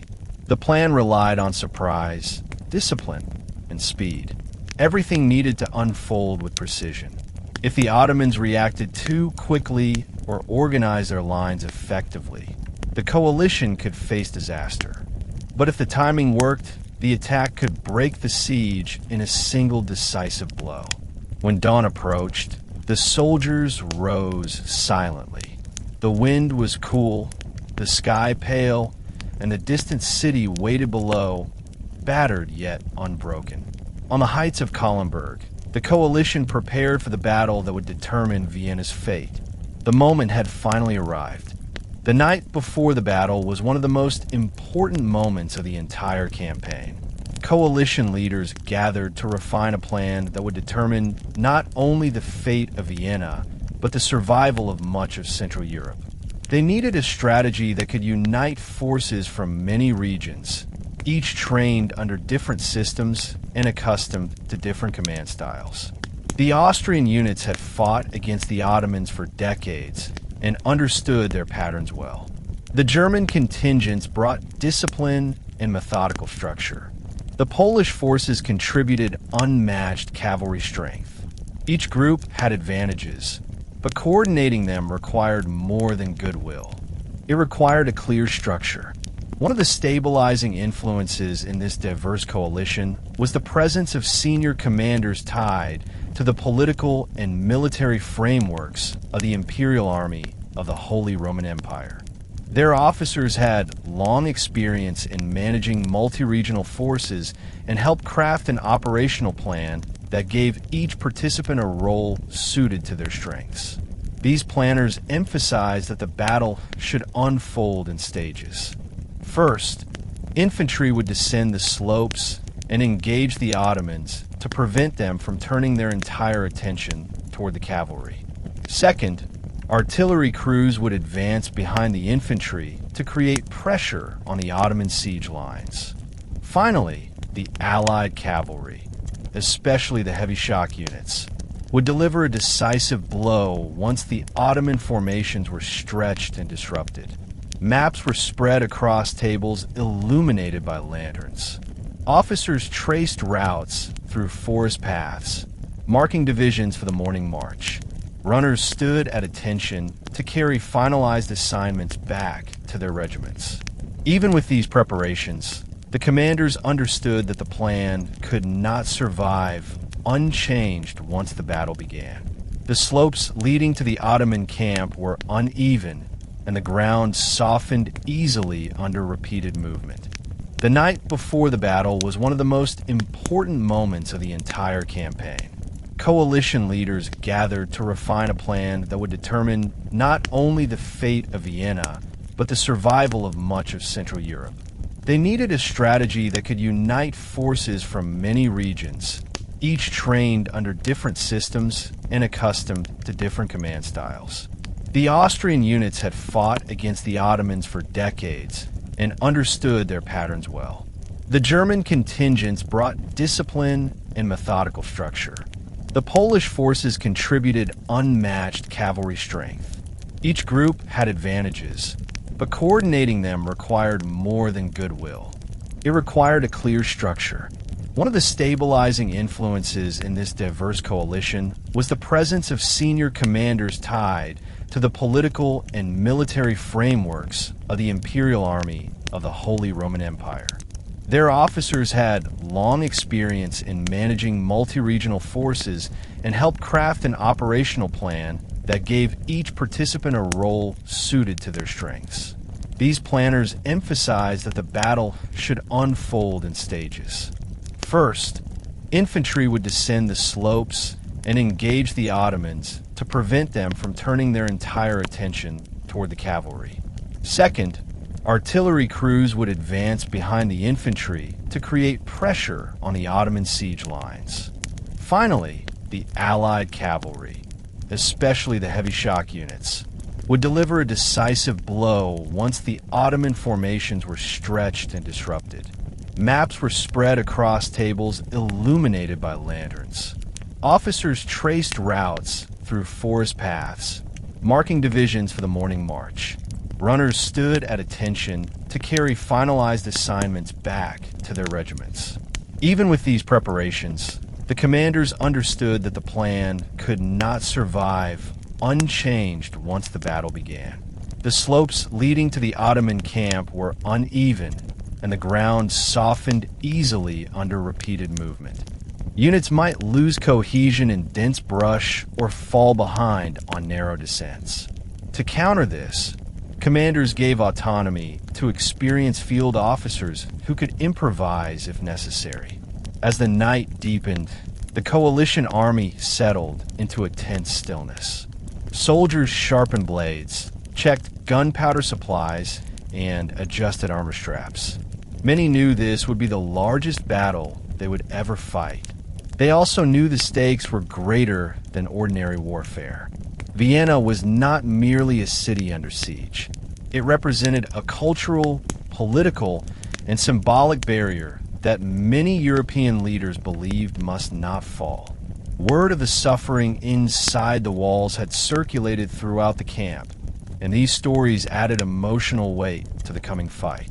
The final hours were heavy with expectation. Officers walked through rows of tents and whispered final instructions. Priests offered blessings for protection. Even the horses seemed restless, sensing the energy of the soldiers around them. From the heights, coalition scouts watched the sprawling Ottoman camp, its fires flickering across the plains like a field of stars. Everything was ready. All that remained was the coming dawn and the march that would begin the largest clash of the century. Before sunrise, the first units to move into position were the German contingents assigned to the coalition's left wing. These troops included experienced formations from the electorate of Bavaria, whose soldiers had marched for weeks to reach Vienna. Their discipline and cohesion made them ideal for the difficult task of descending forested slopes under the threat of enemy scouts. Alongside them gathered regiments tied to the administrative and military structures of the Saxon army. Men who combined strong musketry traditions with a willingness to hold ground even under intense pressure. Together, these contingents formed a powerful anchor for the left side of the Allied line. Their role was essential. The left wing needed to advance methodically, clearing Ottoman forward positions hidden in woods and brush. This was no easy task. Ottoman irregulars had long used these areas to harass European armies. Defensive trenches, camouflage pits, and small redoubts lined sections of the slope. If the Bavarian and Saxon troops faltered, the rest of the coalition would become exposed to flanking attacks. But their commanders trusted their training. Officers drilled their men quietly in the pre-dawn darkness, reminding them to maintain spacing, avoid rushing, and watch for ambushes. As they began their descent, the first rays of sunlight touched the hills. The forest floor was damp, leaving a mist that clung to armor and coats. The German infantry moved in steady lines, muskets held at angles to avoid striking tree branches. Drums beat softly to maintain rhythm, controlled and deliberate. When the first Ottoman outposts spotted movement, skirmishing broke out immediately. Muskets cracked through the trees, and smoke drifted in twisting layers. Bavarian grenadiers advanced on fortified positions, hurling explosives at close range to dislodge defenders. Saxon marksmen used the cover of tall trunks to pick off enemy soldiers attempting to regroup. Despite fierce resistance, the German contingents made steady progress. Their methodical advance forced the Ottomans to fall back toward the broader lines of the encampment, narrowing the defensive perimeter around the siege works. This early success was crucial. It signaled that the coalition could maintain momentum even in the most difficult sections of the battlefield. The German left wing did not need to break through immediately. It only needed to move forward steadily, controlling key pathways and ensuring that the Polish and Austrian units on the right would have the room they needed for their final approach. By mid-morning, smoke rose from dozens of small engagements across the slopes, but the coalition left wing continued to hold formation. Officers realigned regiments when necessary, adjusting intervals and closing gaps created by heavy brush. Despite the dangers, morale remained strong. Soldiers knew their progress meant Vienna had a chance. Each step forward brought them closer to the plain where the decisive engagement awaited. While the coalition positioned itself on the hills, the Ottoman camp below erupted into confusion. At first, many believed that distant movement along the ridges was simply another defensive shift by the Viennese garrison. But as dawn brightened, scouts returned with alarming reports. An enormous coalition army was assembling on the heights, far larger than any earlier estimate. These scouts described banners from dozens of regions, lines of infantry stretching across the ridge, and cavalry masses concentrating on open slopes. Word spread rapidly, reaching tents where senior commanders debated the best response. The uncertainty generated tension unlike anything the camp had felt since the siege began. Anxiety grew, especially because the Ottoman army had been spread thin for weeks. Large numbers were committed to siege trenches, mining operations, and guarding supply routes. Many soldiers were exhausted, having spent long hours digging, hauling earth, and fighting intermittent assaults by Vienna's defenders. The sudden need to reposition so many units toward the northern high ground forced commanders to reorganize under immense pressure. Drums sounded across the encampment as troops were ordered to assembly points. Cavalry regiments mounted quickly, though many horses were underfed and weary. Engineering units scrambled to secure artillery pieces, some of which had been positioned specifically for bombardment rather than open battle. One of the greatest challenges for the Ottomans was interpreting the coalition's intentions. The force gathering on the heights was vast, but how and when it would attack remained unclear. Some Ottoman generals believed the Allies would descend immediately, hoping to catch the siege troops off guard. Others argued that the coalition would wait until all units were in place, risking a slower start but ensuring maximum coordination. The uncertainty created hesitation at the command level. With so many responsibilities already stretched, maintaining the siege, guarding supplies, watching for breakout attempts from Vienna, and now preparing for a full-scale field battle, Ottoman leadership faced a moment of enormous strain. Ordinary soldiers sensed the tension. Many had assumed the siege was nearing its end and that Vienna would fall soon. News of a massive relief army shook this confidence. Lines formed across open fields as units prepared for orders that still had not arrived. Noise filled the air as officers shouted instructions, horses neighed, and smiths hammered last-minute adjustments to weapons. The camp, usually organized with disciplined precision, now felt unsettled. Columns shifted repeatedly as commanders attempted to anticipate where the coalition might strike first. Yet, even amid this turmoil, the Ottomans were far from defeated. Their numbers remained large, their experience considerable, and their defensive position formidable. Trenches, artillery, and fortified camps ringed the approaches to Vienna. If the coalition descended hastily, it could shatter against these defenses.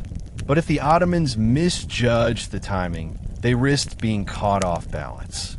The tension in the camp captured the essence of this moment. Two great forces prepared for a battle that neither could avoid. One sought to break a siege. The other sought to secure what had seemed for weeks to be an inevitable victory. Within hours, the slopes of Kallenberg and the plains near the city would erupt in a clash that would decide the future of the region. At first light, on September 12th, the coalition army began its long-anticipated descent from the slopes of Kallenberg.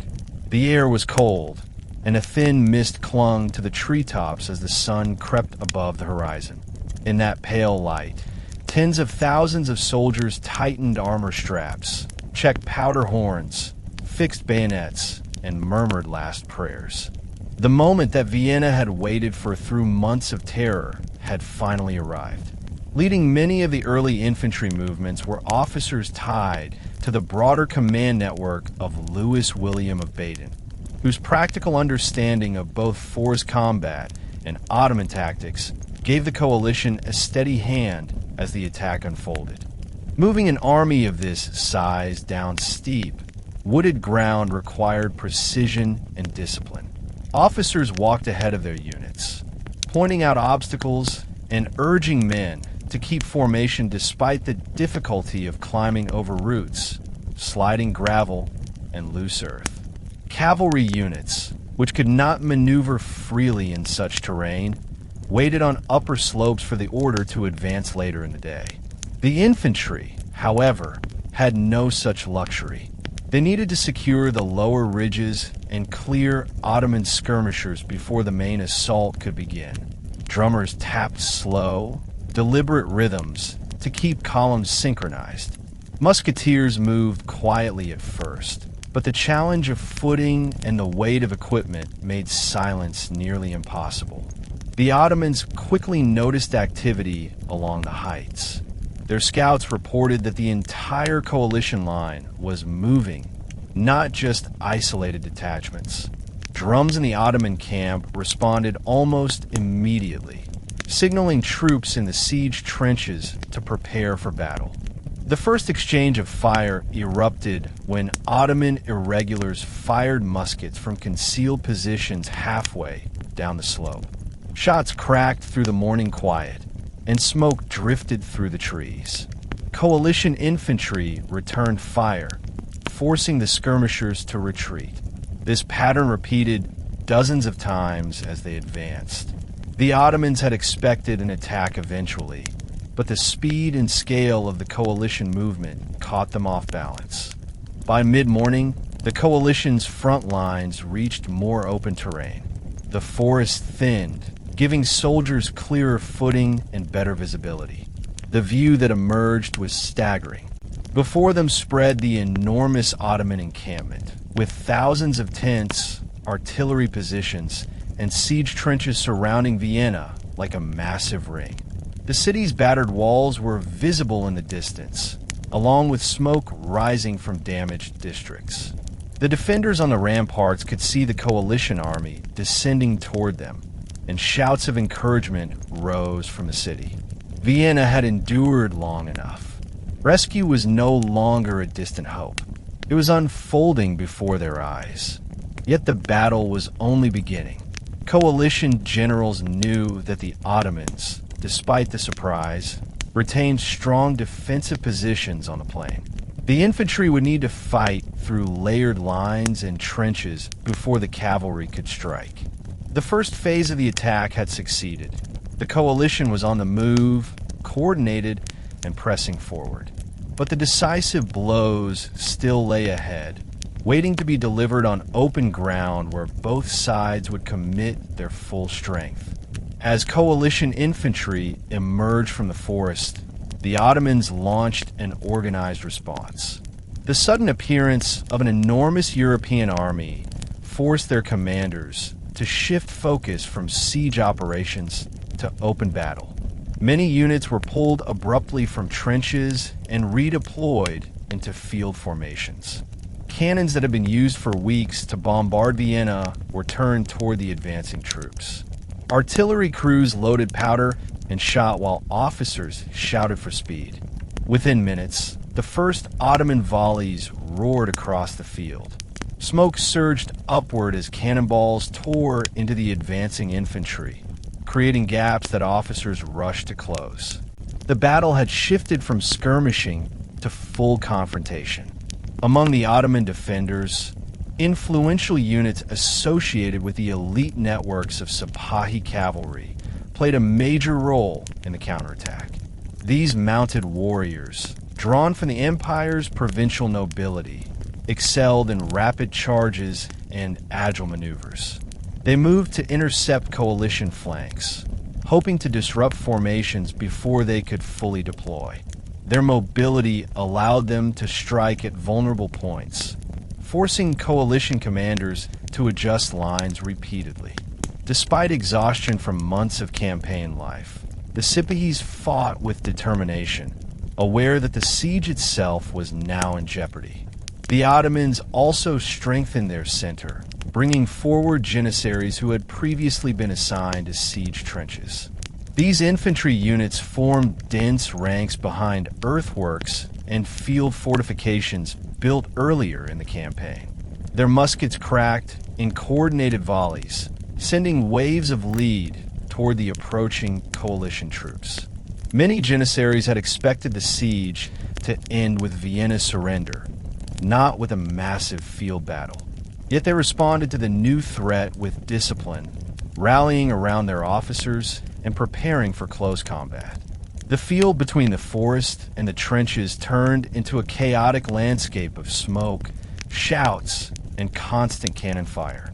Coalition infantry pressed forward despite heavy resistance.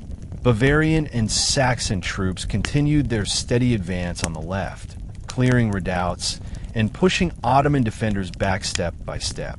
Austrian units fought in the center, struggling to close the distance to enemy lines. Every movement required careful coordination to avoid exposing flanks. The Ottomans attempted several countercharges, but each time the coalition held firm. Their lines tightened, and morale remained strong. The sight of Vienna in the distance reminded them why they had come. Still, the Ottomans were far from broken. Their fortified positions near the trenches made direct assault costly. Coalition commanders needed the right moment to unleash their cavalry, but the battlefield was not yet ready. The enemy center remained too strong, and the ground too hazardous for horses to maneuver safely. For now, the infantry had to endure the heaviest part of the fight. Hours passed as volleys of musketry and artillery fire echoed across the plains. The battle intensified, and neither side showed signs of wavering. The coalition gained ground, but the Ottomans fought fiercely to protect their siege lines. The outcome remained uncertain. While the infantry battled fiercely on the lower slopes and plains, the coalition cavalry waited on higher ground for the order that would transform the battle. The heavy horsemen of the right wing, especially the Polish units, were still positioned above the main fighting. Their moment had not yet come. The slopes leading down to the Ottoman lines remained congested with infantry movements and artillery placements. Cavalry could not descend safely until the ground below was secure. But commanders knew the decisive phase of the battle would depend on these mounted troops. They were preparing for one of the largest and most concentrated cavalry attacks Europe had ever seen. At the heart of this effort were elite formations shaped by the traditions of Polish Winged Hussars, famed for their discipline, speed, and shock power. The Hussars stood out not only because of their armor and distinctive wings, but because of their absolute confidence in their role. They were trained to charge in tight formation, maintaining speed and cohesion even across uneven terrain. As artillery echoed below, These cavalrymen mounted their horses, adjusted saddles, checked lance grips, and tightened chin straps. Officers rode up and down the lines, reminding them to wait for the signal and not to rush. A premature charge could destroy the entire offensive. The Hussars were eager, but disciplined enough to hold position as long as required. Behind them gathered Austrian, German, and smaller Allied cavalry contingents. Though not as famous as the Hussars, these units provided essential depth and support. Their task would be to follow the initial breakthrough and widen any gaps created in the Ottoman lines.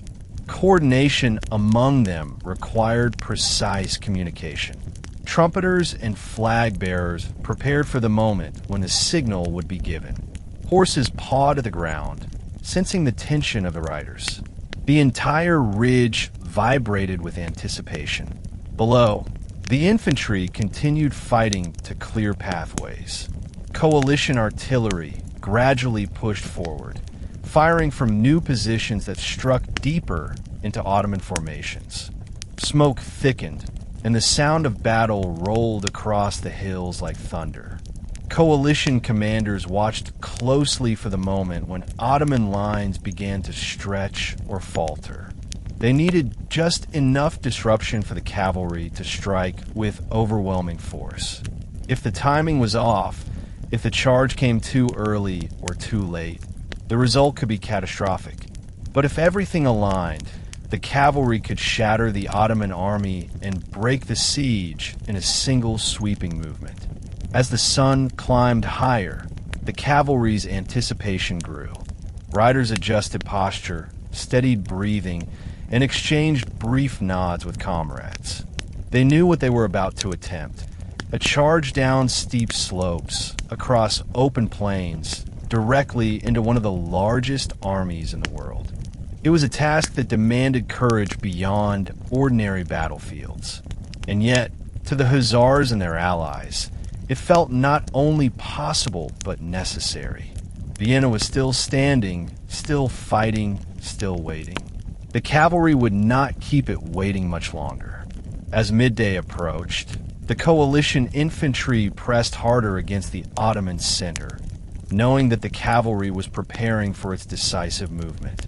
The German, Austrian, and other Allied infantry units continued advancing across terrain marked by churned soil, shattered trenches, and abandoned equipment. Every step forward came under heavy musket and artillery fire from Ottoman forces who fought fiercely to preserve the integrity of their lines. Coalition commanders emphasized steady pressure rather than reckless aggression. They understood that the infantry did not need to win a quick victory.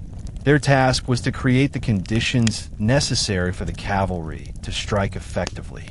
To help achieve this, several key contingents operated under the general coordination of senior officers associated with strategic circles influenced by Maximilian II Emanuel, whose experience in European conflicts contributed to critical decision-making in the coalition's command structure.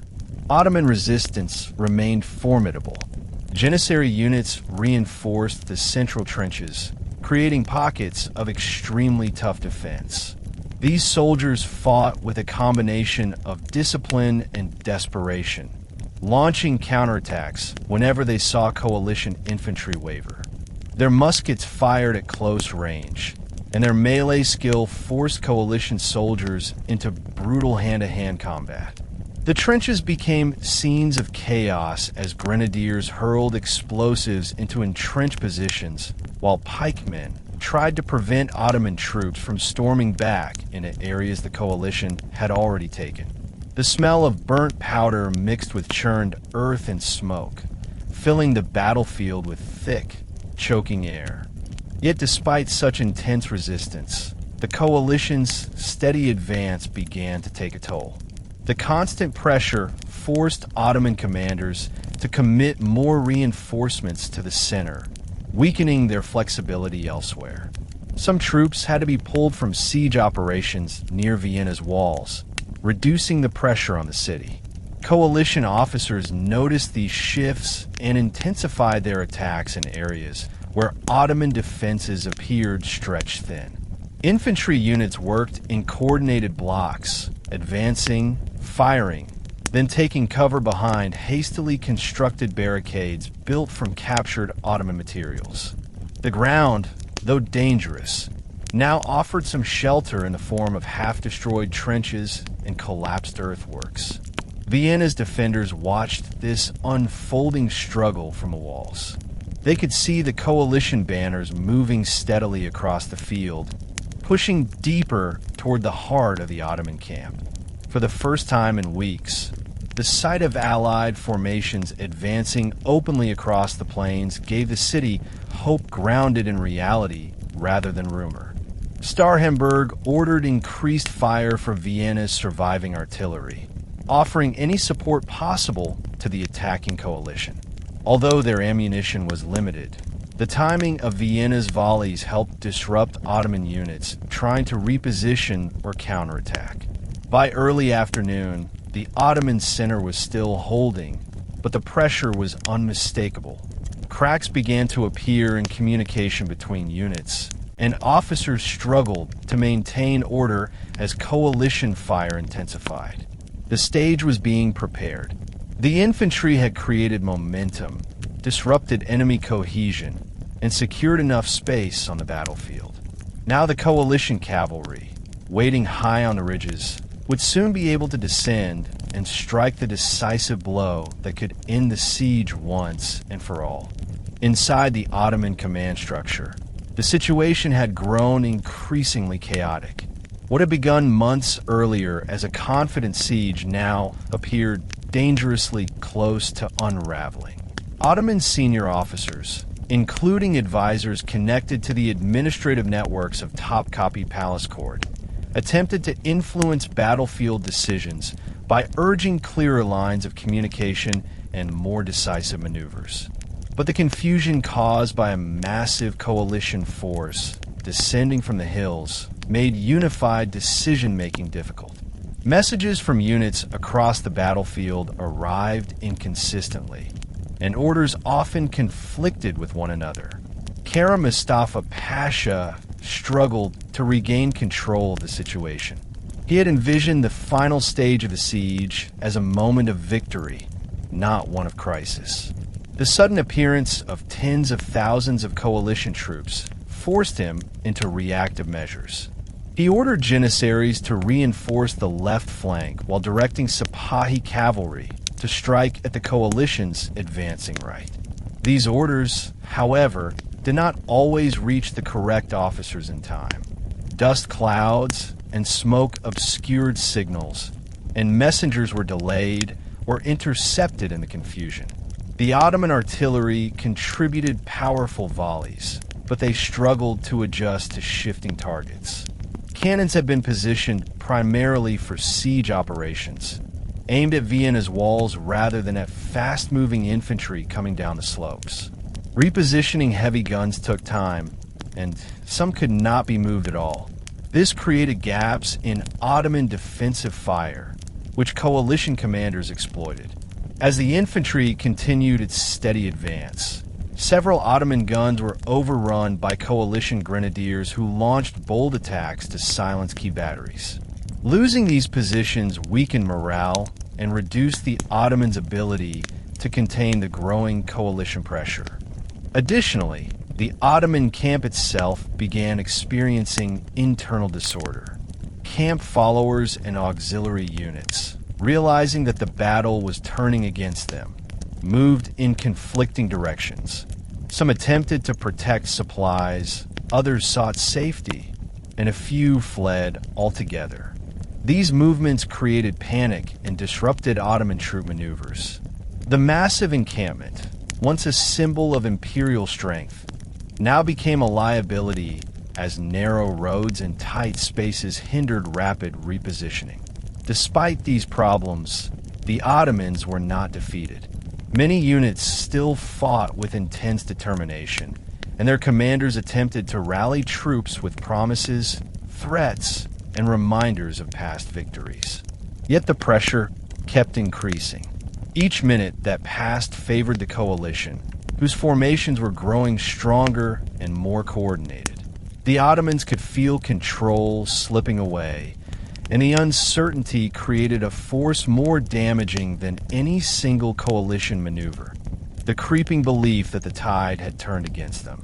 As the coalition infantry intensified pressure on the Ottoman center and left, the cavalry units remained poised on higher ground, awaiting the moment when the battlefield would be ready for their descent. At the forefront of these cavalry forces were elite heavy horsemen tied to the noble traditions of Stanislav Jan Jablonowski, whose leadership added significant credibility to the coalition's right wing. Alongside the Polish king, these commanders studied the battlefield carefully, waiting for the precise moment when a massive cavalry strike could be unleashed. From the ridge, Sobieski observed the Ottoman formations shifting in response to coalition attacks. He noticed distress signals among Ottoman officers who struggled to maintain cohesion. The siege trenches, though formidable defensive positions, had become obstacles that limited Ottoman mobility. The coalition infantry's advance had already forced several Ottoman units to abandon some siege works. The moment for the cavalry to act was approaching, but Sobieski understood that timing was critical. A charge too early would crash into disciplined Ottoman formations. A charge too late might allow the Ottomans to reorganize or retreat in better order. Sobieski's officers provided constant updates. Messengers reported that Bavarian and Saxon troops were still advancing successfully on the left. Austrian units were holding firm in the center. And most importantly, Ottoman formations directly opposite the coalition cavalry were beginning to stretch thin as reinforcements were sent elsewhere. This weakening of the Ottoman flank signaled the opening that Sobieski had been waiting for. With deliberate calm, he reviewed the terrain. The slopes leading downward were steep but navigable. Below lay open ground that offered enough space for cavalry to gather momentum. His officers checked lances, sabers, and saddles one last time. The Winged Hussars adjusted their armor, tightening straps and aligning themselves in long, gleaming rows. The atmosphere crackled with anticipation. Every rider knew that they were about to take part in something unprecedented, a charge so large and so concentrated that few battles in European history could compare. As coalition infantry advanced further, creating a wider pathway through Ottoman resistance, Sobieski recognized the moment had arrived. He turned to his officers and issued the signal. Trumpets blared across the heights, echoing against the ridges. Horses surged forward as riders lowered lances.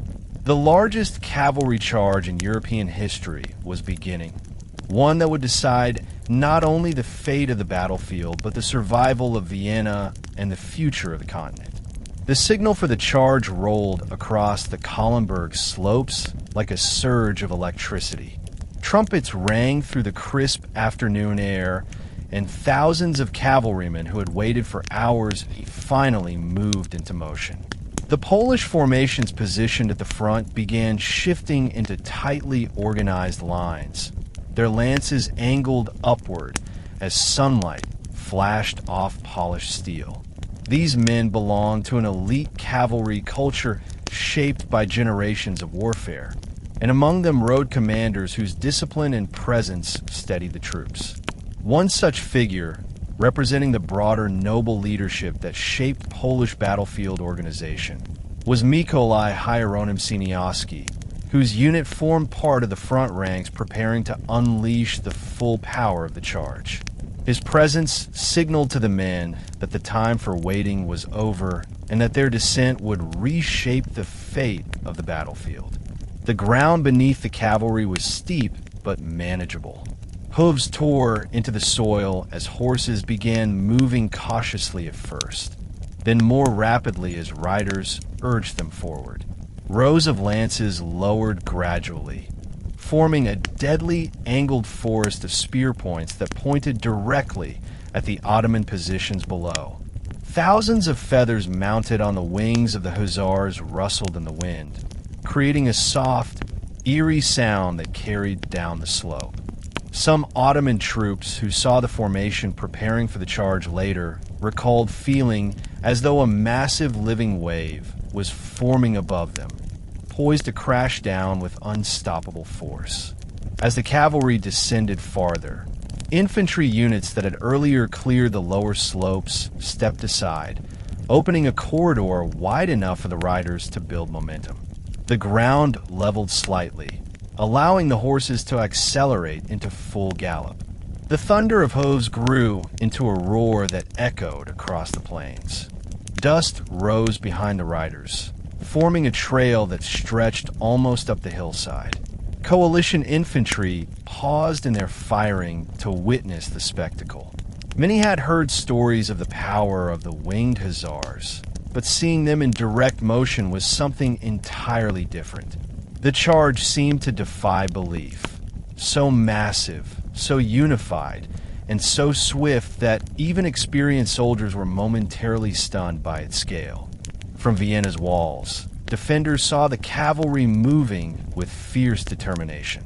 Shouts of hope burst across the ramparts as men pointed at the gleaming lines riding down from the heights. Months of fear, starvation, and uncertainty transformed instantly into trembling anticipation. The people of Vienna did not yet know whether the charge would succeed, but they understood instinctively that this was the moment everything had been building toward. The city was no longer waiting helplessly. It now had its champions descending upon the enemy with overwhelming force. The cavalry continued to gather speed, their formation tightening as the slope flattened. At this point, the charge had not yet struck the Ottoman lines, but its impact on morale, both coalition and Ottoman, was already immense. The sight alone shifted the psychological balance of the battlefield. For the Ottomans, this descending wall of horsemen represented a threat unlike anything they had faced during the siege. For the coalition, it represented a promise, the chance to sweep the Ottomans from the field and break the siege once and for all. Although the Polish Hussars formed the spear point of the assault, they were not alone. As the lead formations thundered forward, additional cavalry units from across the coalition began descending the slopes. Austrian cuirassiers, German mounted regiments, and supporting Polish light cavalry moved into layered formations behind the Hussars.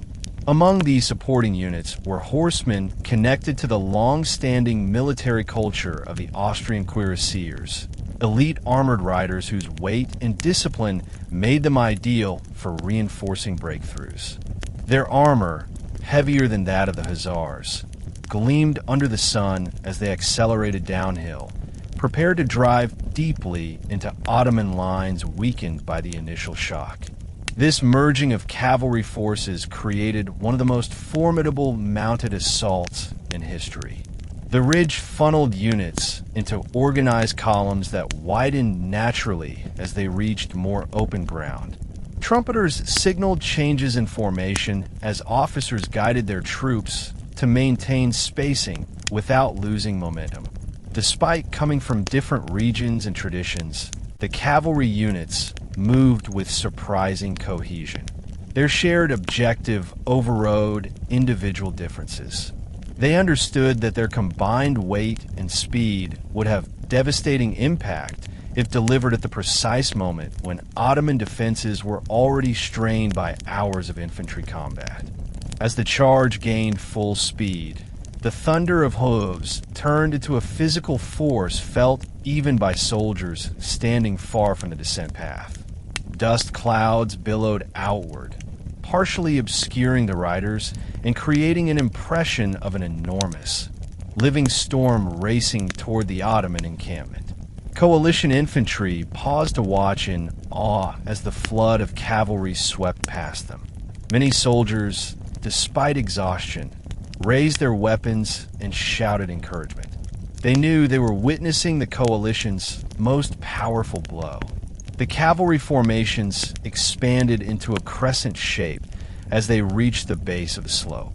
Officers signaled units to either side of the Polish spear point, ensuring that the charge would not strike the Ottomans in a narrow corridor, but across a broad front. This widening spread increased the pressure the Ottomans would face when the cavalry hit. With the infantry's earlier advances having already disrupted several Ottoman defensive positions, the riders were descending into a battlefield where enemy cohesion was beginning to fracture. This made the charge even more powerful. Behind the Hussars, the Austrian cuirassiers formed the second wave, ready to smash through any Ottoman unit that survived the initial impact. German cavalry, positioned slightly farther back, prepared to exploit openings and prevent countercharges. Together, these waves created a layered assault designed not only to break the Ottoman lines, but to ensure that once broken, they would not recover. The energy among the riders was electric. Their descent was no longer simply a military maneuver. It had become a moment suspended between history and legend, one that would define the entire battle. In the Ottoman camp, the reaction to the gathering cavalry charge shifted from confusion to alarm. Soldiers had already been under pressure for hours due to coalition infantry pushing into the central and left sectors. But the sight of thousands of cavalry riders descending from the Kahlenberg was something different entirely. Many Ottoman units had never faced a force of this scale moving with such speed and coordination. Among the formations attempting to reorganize under this growing pressure were troops serving within the logistical and operational frameworks associated with Rumilai Islet, whose soldiers have been stationed near the northern section of the siege lines. These troops now found themselves scrambling to form defensive ranks in terrain they had not expected to defend. Ottoman officers shouted urgent commands, directing lines of musketeers to prepare volleys and ordering cavalry units to assemble for countercharges. But time is slipping away. Many Ottoman formations have been fragmented by earlier coalition advances, leaving gaps that were difficult to fill quickly. Artillery crews attempted to adjust their cannons to fire at the approaching riders, but the speed of the cavalry disrupted their aim. Smoke rose rapidly as cannons fired in hurried succession, yet the impact was limited. The riders were simply moving too fast to be targeted effectively. The psychological impact was immediate. Ottoman soldiers who had endured months of siege warfare were suddenly confronted with a threat that felt overwhelming. The thunder of hooves reverberated across the plains, rattling shields and unsettling even veteran fighters. Dust clouds obscured portions of the charge, giving it an almost supernatural appearance. Some soldiers fired wildly, hoping to slow the riders. Others braced for impact, forming defensive squares or clustering around officers for direction. The Ottoman command structure struggled to keep order as panic spread in sectors where communication had already been disrupted. Still, there were moments of courage. Some Ottoman cavalry units attempted countercharges, galloping forward to meet the wave of riders descending upon them. Their bravery, however, could not overcome the sheer momentum of the coalition assault.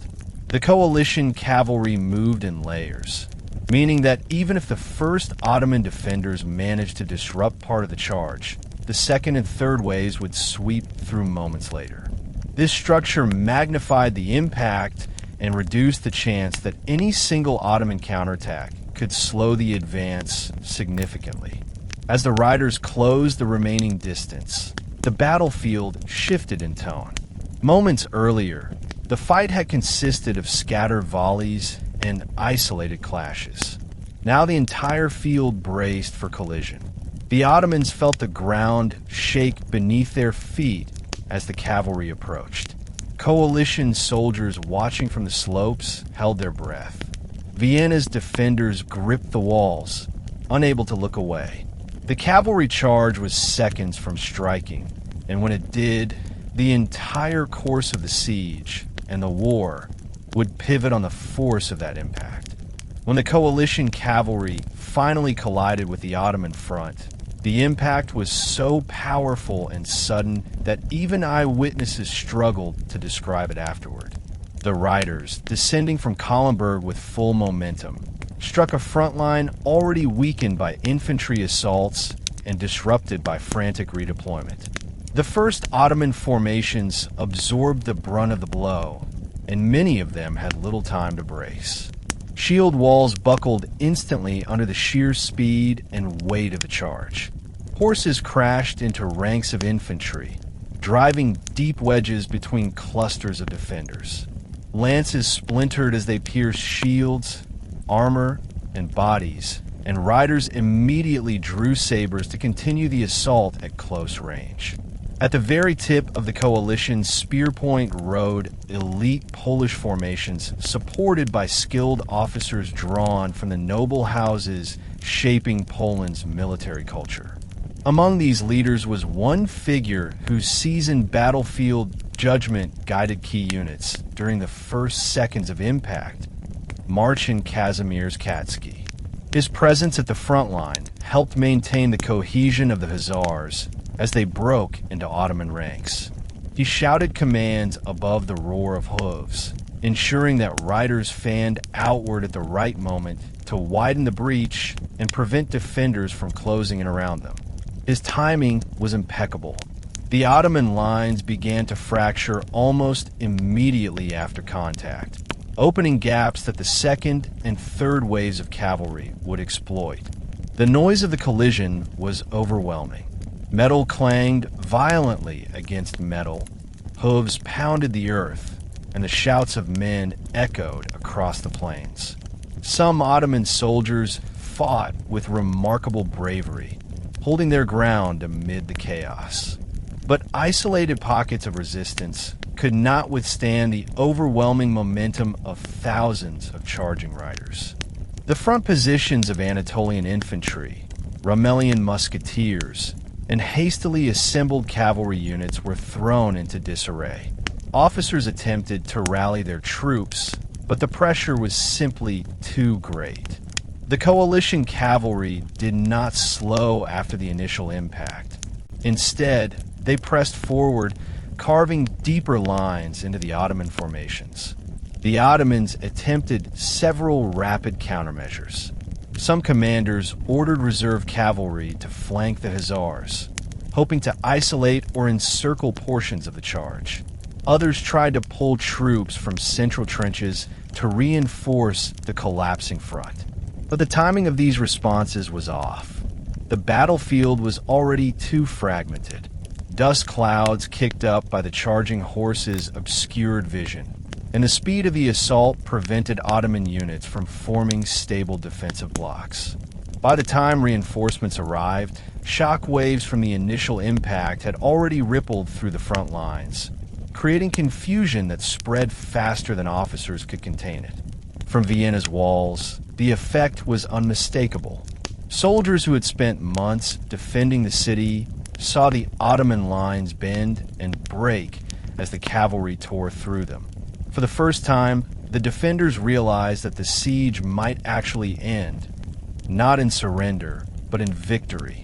Their shouts and cheers carried faintly across the battlefield. The charge had not only broken the physical structure of the Ottoman front, it had hit the psychological foundation of the siege itself. The seemingly unshakable ring around Vienna had been pierced by unstoppable force. Once the cavalry broke through the initial defensive lines, its momentum carried it straight toward the sprawling Ottoman camp that had encircled Vienna for months. This camp, normally organized with impressive discipline, was not designed to withstand a mounted assault. The sudden disruption of established order caused chaos to spread rapidly among soldiers, support staff, and camp followers.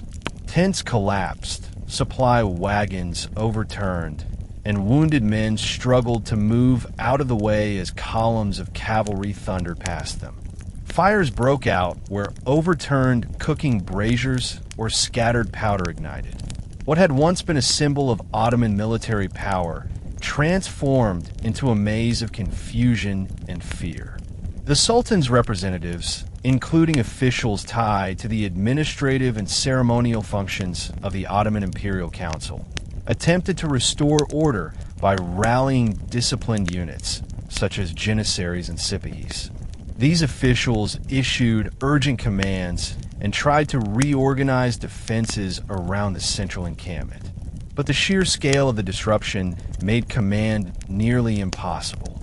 Runners carrying messages were intercepted or forced to divert around panicked crowds. Officers found that units they believed ready for counterattack were already in retreat or engaged in isolated pockets of resistance. Many Ottoman soldiers still fought bravely. Some Janissary companies formed defensive walls using shields and spears, attempting to slow the cavalry long enough for reinforcements to arrive. These formations inflicted casualties on the coalition riders, but could not hold indefinitely.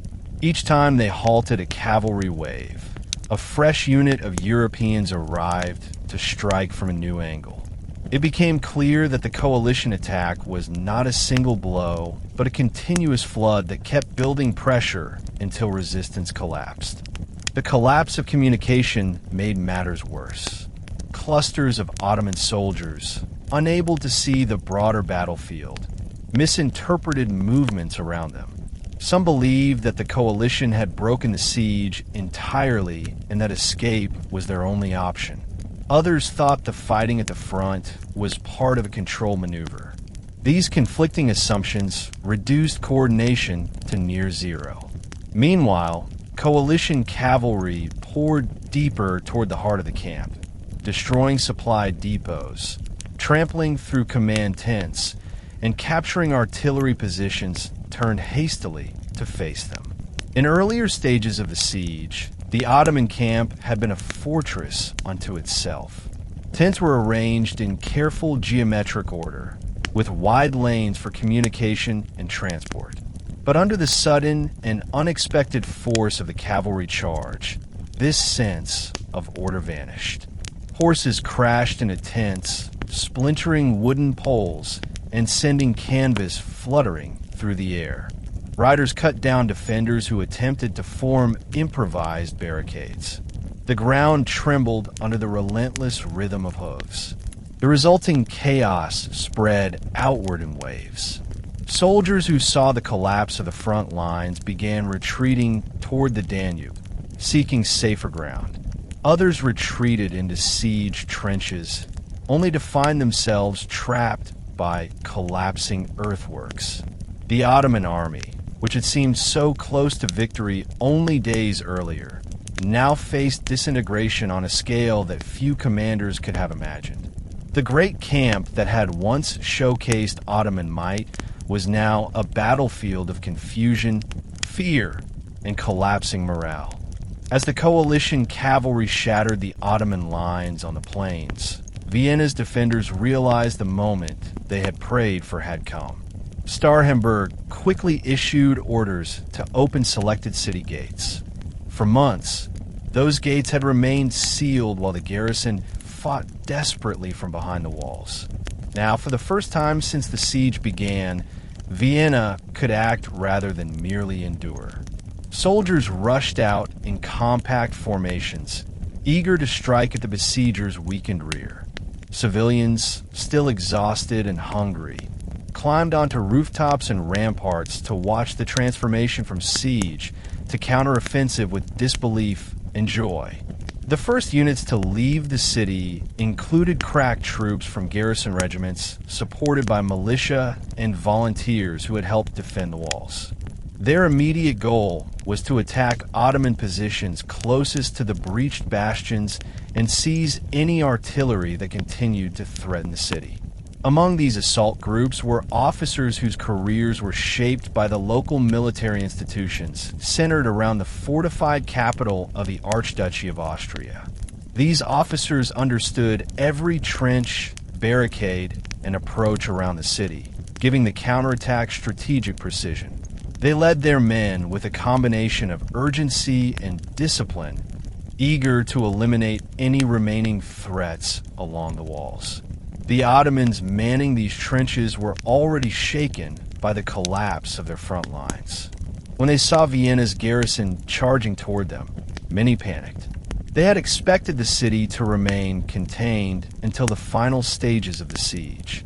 The sudden reversal, Viennese soldiers emerging aggressively from the very walls they had been trying to break, shattered what remained of their confidence. Some attempted to mount a defense, but coalition cavalry had already disrupted communications, and Ottoman units in the trenches were isolated from higher command. Vienna's soldiers fought with a ferocity born from months of suffering.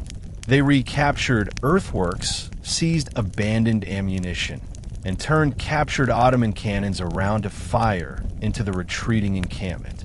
The sound of these repurposed guns sent shockwaves through the Ottoman rear. It was more than artillery. It was a symbolic reversal of the entire siege. Every shot declared that Vienna had survived. The counterattack also allowed defenders to relieve parts of the walls that had been dangerously close to collapse. Soldiers rushed to secure breached bastions and extinguish fires that still smoldered from earlier bombardments. Though the city was battered and scarred, it was no longer under immediate threat. The garrison's successful breakout ensured that Ottoman forces could not regroup around Vienna's perimeter. Any hope of tightening the siege again evaporated. As coalition cavalry continued driving the Ottomans from the plains, the combined pressure from inside and outside the city broke the last remnants of organized Ottoman resistance. What had been a brutal siege now transformed into a rout. Vienna stood free, and the defenders who had endured so much finally saw victory unfolding in real time. The Great Charge had turned the tide, but the garrison's counterattack sealed the outcome. The collapse of the Ottoman army did not happen all at once. It unfolded in cascading waves, each triggered by shock, confusion, and the crushing realization that the siege had turned irreversibly against them. For months, Ottoman forces had believed themselves close to triumph. Vienna had appeared on the verge of surrender, its walls crumbling and its defenders starving. Yet now, under the force of the coalition cavalry and the renewed assault from the city itself, the psychological foundation of the Ottoman effort shattered. Units that had once marched confidently beneath the empire's banners now found themselves cut off from commanders, surrounded by smoke and unsure where to rally. This confusion spread quickly, and once morale began to break, it did so at extraordinary speed. A critical factor in the unraveling of Ottoman coordination was the sudden paralysis within command networks. Officers attempted desperately to regroup surviving units, but the battlefield's shape had changed too abruptly. Many commanders became separated from their troops, while others lacked clear information about where to form defensive lines. These officers included experienced leaders connected to the administrative and operational structures of the Eyalet of Anatolia, who had previously maintained strict discipline in their ranks. Yet even they struggled to impose order amid the chaos. The lines between front, flank, and rear had blurred, and groups of soldiers drifted aimlessly as the cavalry broke deeper into the encampment. Trenches that once served as protective barriers now became death traps. As Ottoman soldiers retreated in disorder, many fell into ditches, collided with overturned wagons, or became trapped between collapsing earthworks. Siege equipment, cannons, mortars, powder barrels, was abandoned where it stood. Horses bolted through the camp. panicking men who believed the enemy was closer than it actually was. Fires, sparked by scattered embers or ignited powder, spread unpredictably among tents, adding a terrifying visual dimension to the chaos. The camp's geometric rows, once symbols of Ottoman discipline, now provided only obstacles for soldiers trying to escape the advancing cavalry.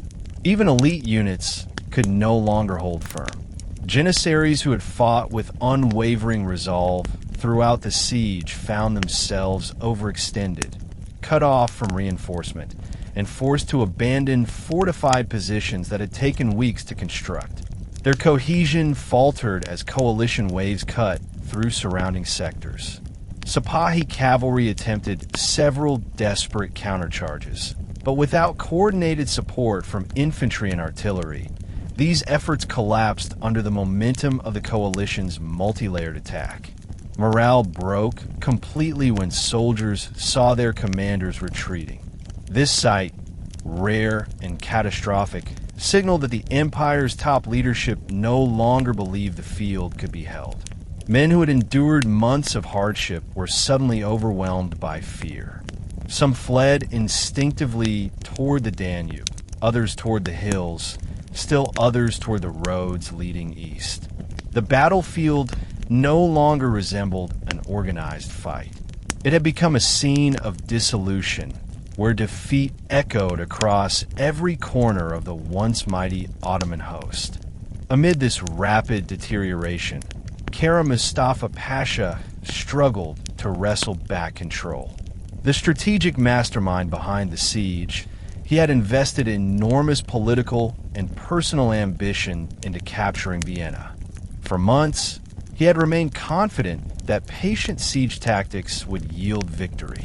Now, as the battlefield collapsed around him, he faced the impossible task of salvaging an army that was disintegrating faster than orders could be issued.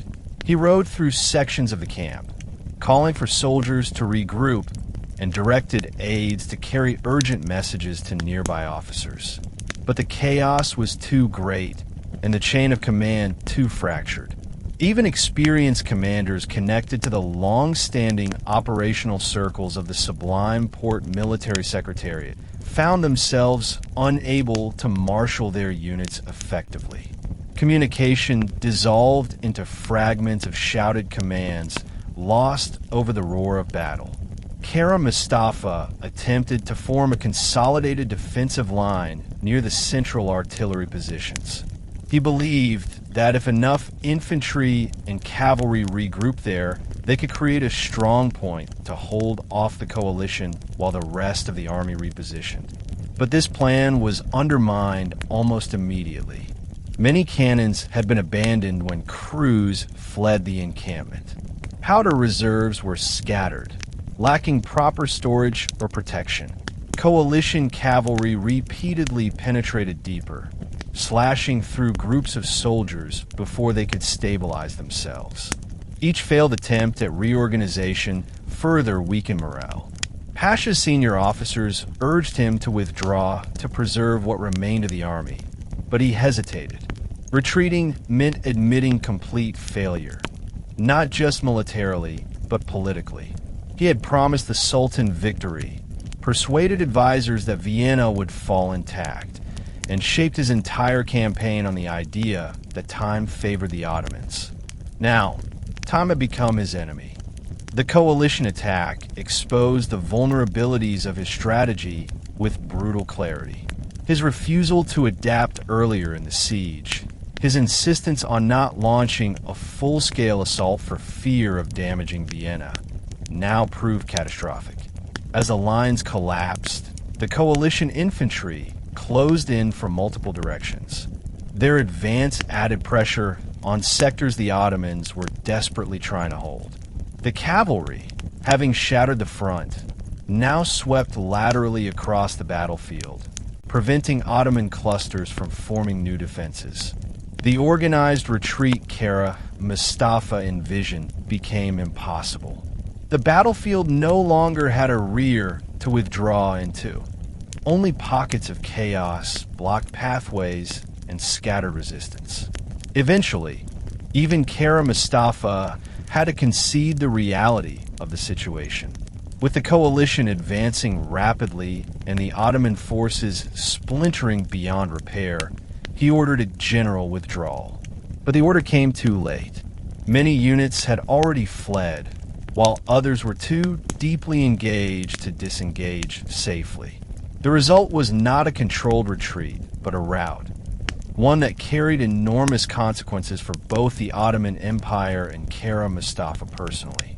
As the Ottoman army dissolved, tens of thousands of soldiers rushed toward the Danube, hoping to escape across the bridges and ferries that had supported the siege's supply lines. What they found instead was a choke point.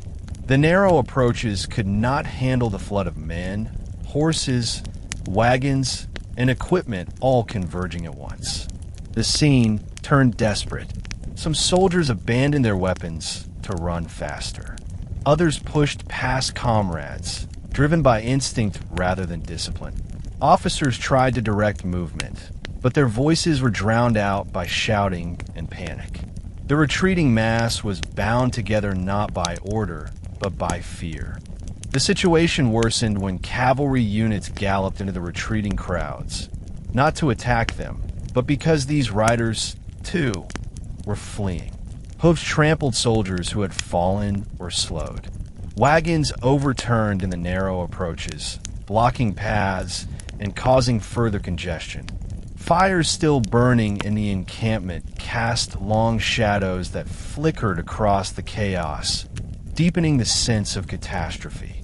Some soldiers attempted to swim across the river when they realized the ferries were filled beyond capacity. The strong current dragged many under, while others clung desperately to floating debris. The Danube, which had served as a lifeline for the siege, now became the stage of its most tragic retreat. Vienna's defenders, watching from the walls, could hardly believe what they saw. The army that had threatened to destroy their city was fleeing in disorder, abandoning equipment, artillery, and even banners. Coalition cavalry pursued cautiously, aware that retreating armies could sometimes turn and deliver a sudden counterstrike. But the Ottomans showed no sign of regrouping. Their retreat lacked any coordination. Men ran until exhaustion overtook them. Horses collapsed under strain. Officers who once commanded respect found themselves ignored or swept aside by the tide of fear. Among the fleeing soldiers were units connected to the provincial structures of the Eyalet of Bosnia, who had fought with determination earlier in the siege. Now, trapped among the masses, they faced the same desperation: find a way across the river or risk being overtaken by coalition forces. Some groups attempted to form temporary rearguards to slow the pursuit, but these efforts were short-lived. The overwhelming panic of the broader army made sustained defense impossible. As night approached, the Danube's banks were littered with abandoned gear, broken wagons, and the remnants of a once formidable military machine. The coalition did not need to capture every fleeing soldier to claim victory. The Ottoman army was no longer a cohesive force. It had become a scattered, leaderless mass struggling to survive. The Siege of Vienna was officially over, and the road to retreat marked the beginning of an entirely new reckoning for the empire. When the last echoes of battle faded across the plains outside Vienna, the coalition army moved methodically to secure the territory it had fought so hard to reclaim. While the Ottoman retreat continued in the distance, the Allied commanders prioritized establishing control over the battlefield to prevent any possibility of counterattack. Lines of infantry held defensive positions while cavalry units patrolled the perimeter, ensuring no hidden Ottoman detachments attempted to regroup in nearby woods or abandoned trenches. Austrian, Polish, Bavarian, and Saxon soldiers moved cautiously through the remains of the encampment, stepping around overturned wagons, shattered equipment, and the remnants of hastily abandoned supplies. The ground still smelled of smoke and churned earth, and occasional pockets of resistance were swiftly neutralized. The coalition knew that although they had won decisively, complete security required thorough and disciplined follow-through. The enormity of the victory quickly became clear. Ammunition dumps, artillery pieces, food stores, and siege engines were found in astonishing quantities. Many of these supplies had been carefully arranged by Ottoman engineers earlier in the campaign, only to be abandoned in the panic of retreat. Coalition officers cataloged the captured equipment, marveling at the scale of the operation the Ottomans had brought to Vienna. Among the many items seized were strategic maps, correspondence materials, and logistical documents tied to administrative frameworks connected to the Imperial War Chancery of Austria, which the Austrian leadership quickly collected for intelligence purposes. These discoveries provided insight into the Ottoman command structure and highlighted weaknesses that had contributed to the collapse of the siege. Despite the triumph, the battlefield presented grim sights. Thousands of bodies lay scattered across the plains. Ottoman soldiers, coalition infantry, cavalrymen whose horses had fallen under them, and volunteers for Vienna who had joined the final counterattack. Commanders ordered chaplains and medical teams to begin caring for the wounded, regardless of which side they had fought on. Many injured Ottomans were treated alongside coalition soldiers, a practical necessity, but also a gesture of humanity after a siege defined by brutality and suffering. Field hospitals sprang up near captured tents where tools, cloth, and makeshift bandages could be found. The scene mixed triumph with solemn duty. As the sun lowered over the horizon, leaders surveyed the vast plain. Besieged trenches, once crawling with Ottoman engineers and janissaries, now lay empty and silent. Fires from abandoned cookpots smoldered beside tents torn open by cavalry charges. Coalition soldiers gathered around their commanders, exhausted but elated.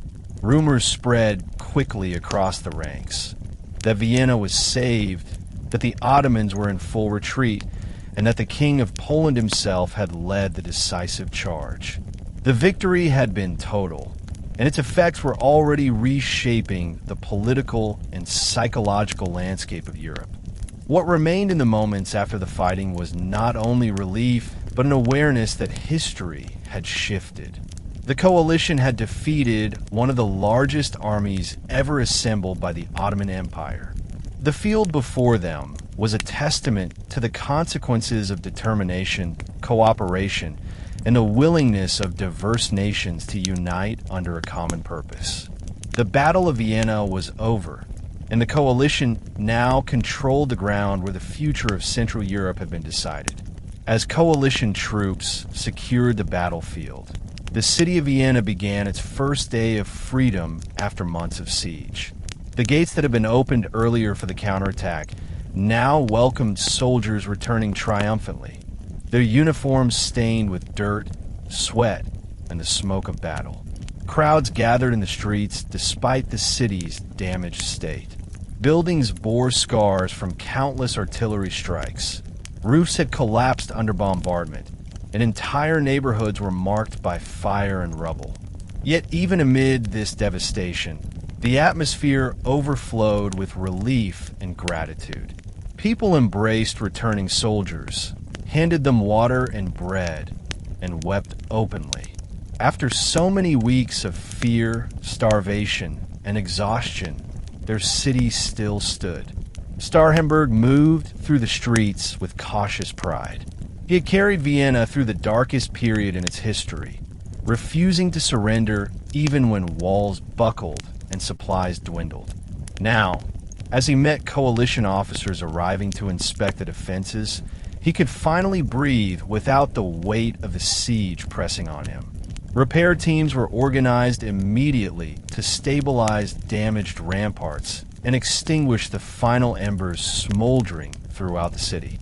priests rang church bells that had been silent for months, the sound echoing like a proclamation of survival.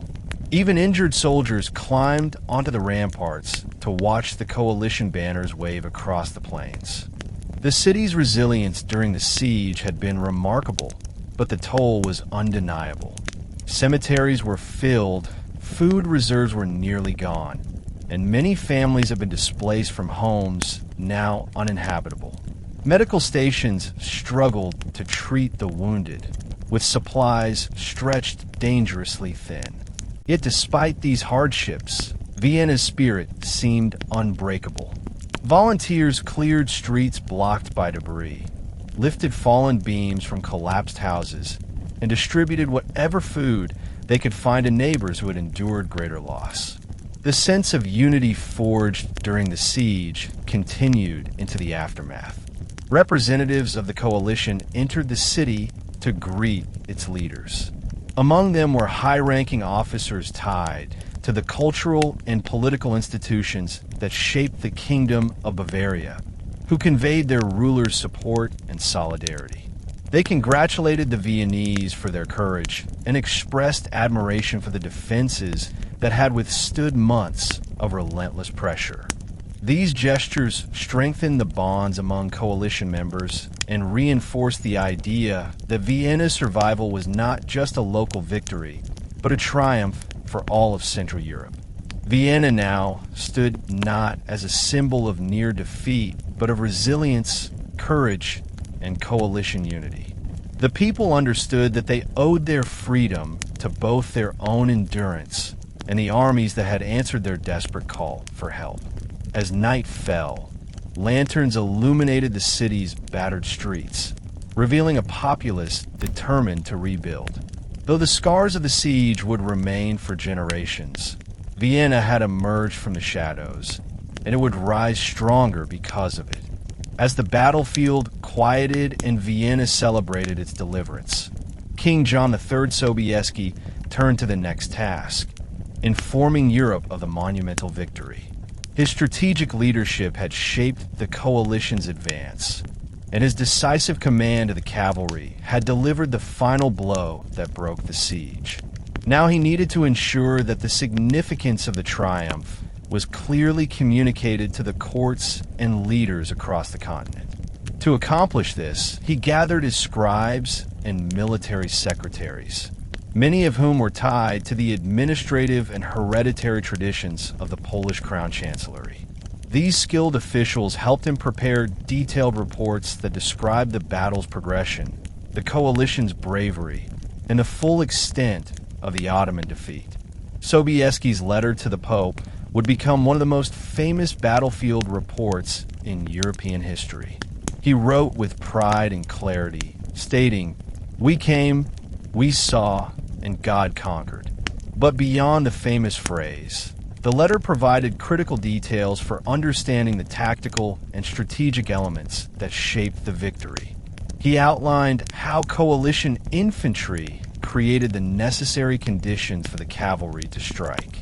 He described the moment when the hills shook under the hooves of thousands of riders.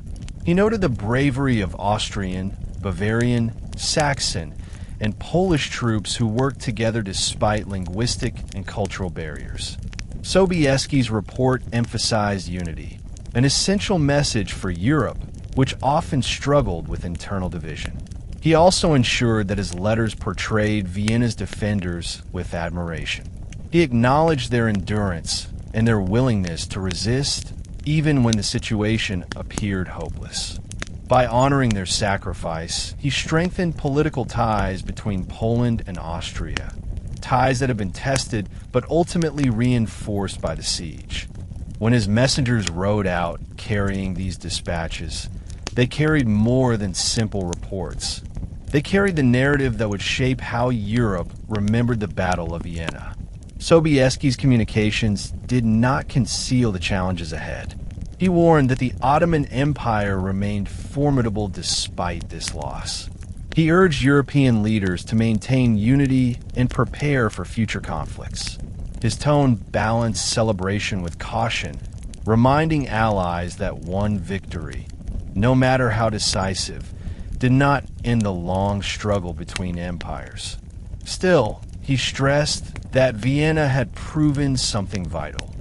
When European powers cooperated, they could stop even the largest armies and protect their shared civilization. As his letters spread across courts from Warsaw to Rome, Paris to Munich, the news of victory sparked celebrations. Bells rang in churches, rulers issued proclamations, and artists began sketching early depictions of the great cavalry charge. Europe had been watching Vienna teeter on the edge of disaster. Now it watched the triumph of a united defense. Sobieski's careful documentation ensured that the world understood the magnitude of what had happened and why it mattered. News of the victory at Vienna spread across Europe with astonishing speed, carried by messengers who rode day and night to reach royal courts, bishops, merchants, and military councils. Many leaders had expected Vienna to fall. Some had prepared for the political shock that would follow an Ottoman stronghold in the heart of Central Europe. When they learned instead that the siege had been broken by a united Christian coalition, they reacted with disbelief, relief, and in many cases renewed confidence. The triumph became a symbol of what could happen when political rivalries were set aside in favor of shared goal. One of the earliest responses came from the cultural and religious network centered around the authority of the Holy See, which had supported efforts to build the coalition from the beginning. The Vatican saw the success as proof that cooperation among European powers could halt Ottoman expansion, and it quickly framed the victory as both a political triumph and a spiritual one. European courts celebrated in different ways. In the German principalities, church bells rang in towns that had worried they might be the next Ottoman targets if Vienna fell. Rulers issued proclamations honoring the bravery of troops who had marched under difficult conditions to participate in the relief army. In Italy, newsletters and pamphlets circulated quickly, retelling the events of the battle with dramatic flair, emphasizing the heroic cavalry charge and the suffering endured by Vienna citizens. French diplomats, though cautious due to France's complicated political relationship with the Habsburgs, acknowledged the victory as a turning point. Even England, which had not directly participated, marked the event in sermons and political debates about Europe's future security. Merchants and financiers also took note. The survival of Vienna meant the continuation of critical trade routes linking Central Europe to markets further west. The city had long been a commercial hub, and the siege had threatened to disrupt economic networks already strained by earlier wars. With Vienna saved, trade resumed more quickly than expected, though scarcity of goods and damage to infrastructure delayed full recovery. Still, the relief was evident. Caravans and river barges began moving again, bringing supplies that the city desperately needed. News of the victory also reshaped diplomatic calculations. Some rulers who had initially hesitated to support the coalition now sought to align themselves with it, eager to participate in what they perceived as a new European momentum against Ottoman influence. Political letters preserved from this period show a distinct shift in tone. Leaders who once feared Ottoman reprisals now spoke confidently about reclaiming lost territories or strengthening borders. The victory had not only saved a city, it had changed the emotional and strategic rhythm of the continent. Across Europe, people understood that they were living through a moment that would be remembered for generations. The siege had been a crisis that threatened the stability of entire regions. Its end, secured through cooperation, courage, and extraordinary military coordination, became a symbol of resilience. Europe had been pushed to the edge and had stepped back united. While Europe celebrated, the Ottoman Empire entered a period of intense political turmoil. The defeat at Vienna was not merely a lost battle. It was a blow to the empire's prestige military reputation, and internal unity. Ottoman officials scrambled to understand how a siege that had seemed close to success had ended in catastrophic failure. The empire had fielded one of the largest armies in its history, equipped with experienced janissaries, skilled engineers, and a vast logistical network. Yet in a single day, its forces had been routed. The shock reverberated from the battlefield all the way to Istanbul. Senior statesmen argued fiercely about who bore responsibility. Many directed their anger toward the commanding general of the siege, Kara Mustafa Pasha. His political rivals accused him of arrogance, claiming he had ignored sound advice, underestimated the coalition, and failed to launch a decisive assault on Vienna when the city was at its weakest. They argued that his desire to capture the city intact, a goal intended to enhance his personal prestige, had given the defenders time to survive and had allowed the relief army to arrive. Some critics within the empire also believed he misallocated siege resources, focusing too much on mining and not enough on preparing for a possible battle in the field. Other factions blamed broader military weaknesses. They argued that the empire had grown complacent after generations of expansion and that its officers had relied too heavily on outdated assumptions about European disunity. For years, the Ottoman leadership had expected the Holy Roman Empire to remain fractured, unable to organize an effective coalition. The speed with which Poland, Austria, Bavaria, Saxony, and others united came as a shock. Officials connected to decision-making circles around the imperial divan insisted that the empire must re-examine its strategic priorities, improve its logistical systems, and modernize aspects of its military doctrine if it hoped to recover from such a loss. The immediate political consequences, however, were swift and unforgiving. News of the defeat threatened to undermine public confidence in the government. The empire's population, accustomed to victories in Europe, now faced the reality of a humiliating setback. To stabilize the situation, high-ranking officials sought someone to hold accountable. Kara Mustafa Pasha, who had once enjoyed enormous influence, suddenly became the focal point of blame. Letters from the Ottoman elite reveal a rapid shift in tone, from praising his siege plan to condemning his leadership as reckless. His enemies at court seized the moment to undermine him completely. The empire was not on the verge of collapse, but the loss at Vienna forced its leaders into a period of introspection and upheaval. Debates over reform, military restructuring, and foreign policy intensified.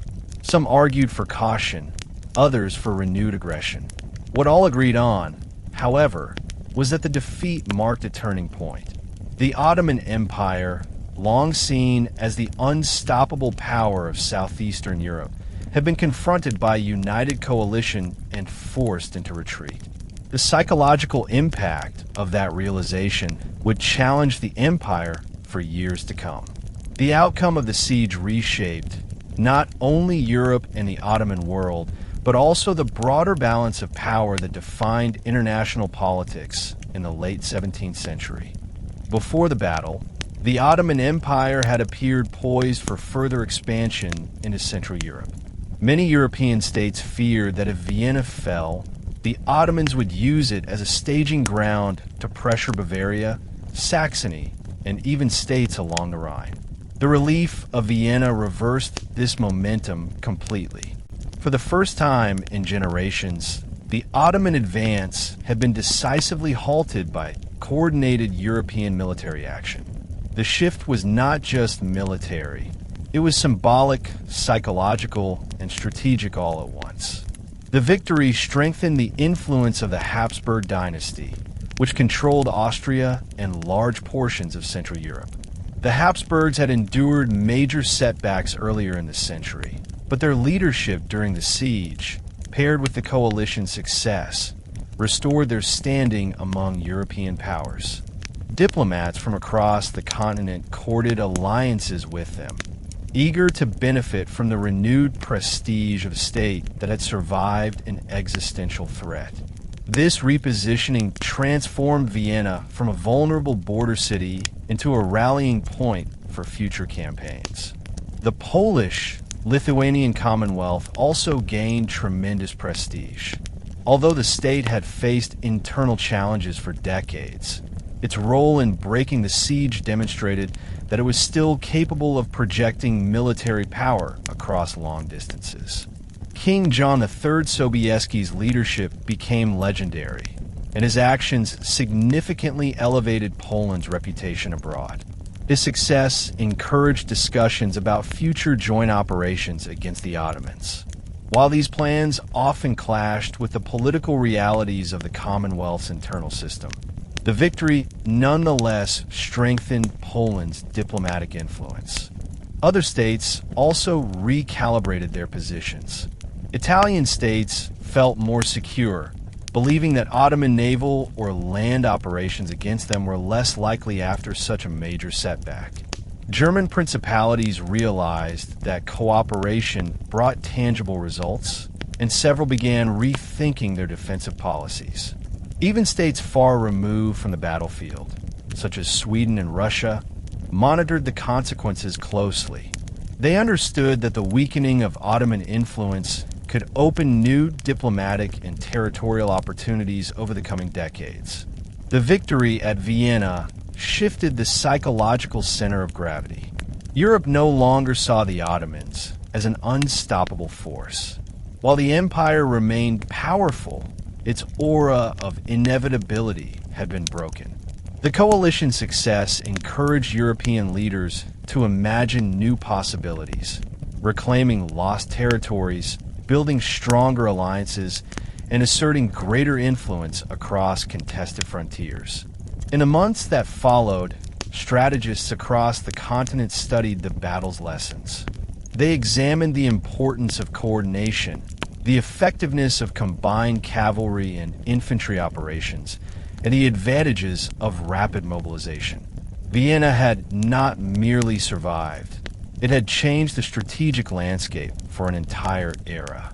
In the days following the battle, Vienna stood at the threshold of relief and ruin. Though the siege had been lifted, the city faced an immense task: rebuilding its defenses, restoring essential infrastructure, and caring for a population that had endured months of deprivation. Entire neighborhoods bore the scars of relentless bombardment. Houses once filled with families now stood roofless, their interiors exposed to the sky.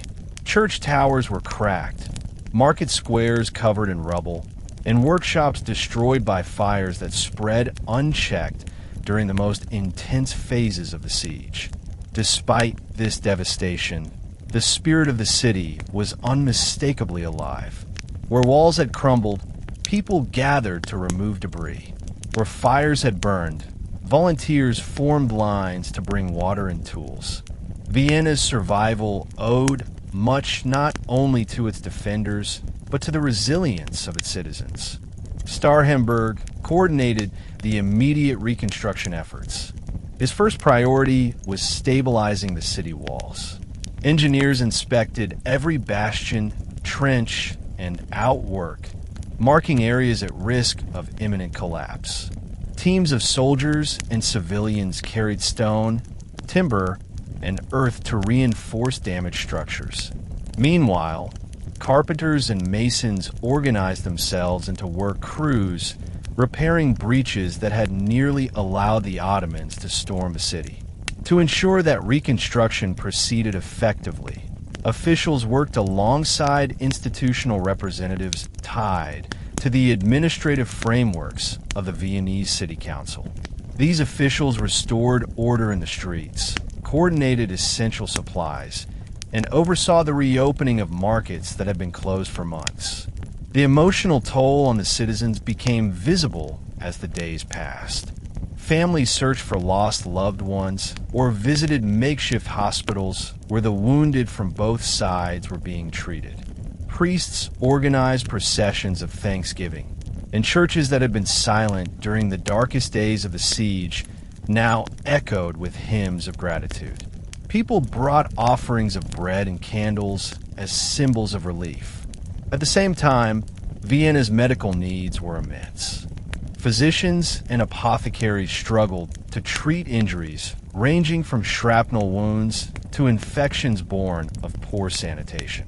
Women played a crucial role in caring for the sick, cooking for work crews, and supporting the exhausted garrison soldiers who returned home only briefly before being reassigned to guard duty. The marketplace began stirring back to life. Traders arrived cautiously, some bringing grain from nearby regions to alleviate the shortages that had brought Vienna to the brink of famine. Bakers reopened their ovens, producing bread that had been a rare luxury during the siege. Artisans, despite losing tools and workshops, were determined to rebuild. The city square, once deserted, soon filled with people exchanging news, repairing wagons, and discussing the extraordinary events they had witnessed. What struck many was not only their survival, but the unity that had emerged among classes and communities. Despite the hardships still ahead, Vienna radiated a sense of purpose. The siege had not destroyed the city. It had forged a deeper bond among its residents and strengthened their sense of identity. They had stood against overwhelming force. They had endured, and now they would rebuild, not in despair, but in triumph. As Vienna worked to recover, the diplomatic world of Europe surged into motion. The coalition's victory had generated momentum that leaders were eager to harness. Letters from kings, dukes, bishops, and envoys poured into the city, congratulating the defenders and expressing renewed commitment to collective security. Diplomats arrived carrying written declarations, gifts, and proposals for future cooperation. Among these envoys were influential representatives tied to the political frameworks of the electorate of Saxony Chancery, who came to reaffirm Saxony's gratitude for the united defense and to explore new avenues for political alignment. The conversations that unfolded in Vienna's repaired halls and surviving estates reflected a Europe reassessing its possibilities. The diplomatic engagements were not merely ceremonial. European leaders understood that the defeat of the Ottomans offered a rare opportunity to restructure alliances and strengthen regional stability. The Habsburg court, invigorated by its survival, sought to expand networks that would support future campaigns. They emphasized that Vienna's survival was not only an Austrian victory, but a European one. This rhetoric allowed them to advocate for deeper cooperation within the Holy Roman Empire, which had long struggled with internal rivalries. Envoys from Bavaria, Franconia, and Swabia pledged renewed military commitments, recognizing that united defense had proven more effective than isolated efforts. Poland's diplomatic position also soared. Envoys from across Europe sought meetings with Polish representatives, hoping to build relationships with a state whose cavalry had secured one of the greatest military triumphs in recent memory. Many diplomats expressed admiration for the disciplined and heroic charge that had transformed the battle. Informal accounts of the Winged Hussars spread through letters, diaries, and public speeches, elevating Poland's prestige. The Commonwealth used this newfound influence to negotiate improved trade agreements and to assert its role within broader European political discussions. Not all diplomatic responses were harmonious. France, which had pursued its own interests during the crisis, viewed the strengthened Habsburg alliances with apprehension. French envoys congratulated Vienna formally, but they also watched carefully as new political networks formed. Their concerns were not without reason. A more unified Central Europe could limit French influence in certain regions. Yet despite these tensions, France could not openly oppose the coalition's success without risking diplomatic backlash. The victory at Vienna had created a new political reality that even Louis XIV had to acknowledge. Across Europe, the diplomatic aftermath of the siege demonstrated a striking theme: unity bred security. Leaders who had once hesitated to support joint military ventures now recognized the value of cooperation. The victory had not only saved Vienna, it had proven that collective action could push back even the most formidable threats. The diplomatic foundations laid during these weeks would influence European politics for decades to come. While Europe celebrated and Vienna rebuilt, the Ottoman Empire faced a sobering period of reorientation. The defeat at Vienna had challenged assumptions that had guided the empire's European strategy for generations. Ottoman expansion had often relied on swift campaigning, strong siege tactics, and the expectation that European disunity would prevent effective resistance. But the coalition's triumph demonstrated that these assumptions were no longer reliable. The empire's leadership now faced a crucial dilemma: how to rebuild military strength, restore international credibility, and stabilize internal politics after such a humiliating defeat. High-ranking officials met in Istanbul to analyze the disaster. Reports arrived from surviving commanders, scribes, and administrative officers. These accounts revealed significant failures in logistics, battlefield communication, and troop coordination. Senior statesmen emphasized the need for reforms that would address these weaknesses. Their debates involved military leaders, legal scholars, and financiers, reflecting how deeply the defeat affected the empire's governance. Among the institutions tasked with gathering battlefield assessments and updating military policy was the administrative network anchored in the Ottoman Bureau of Military Records, which received orders to compile precise documentation of losses, battlefield movements, and operational shortcomings. This internal reflection was not purely academic. The empire's borders were now vulnerable in ways they had not been before.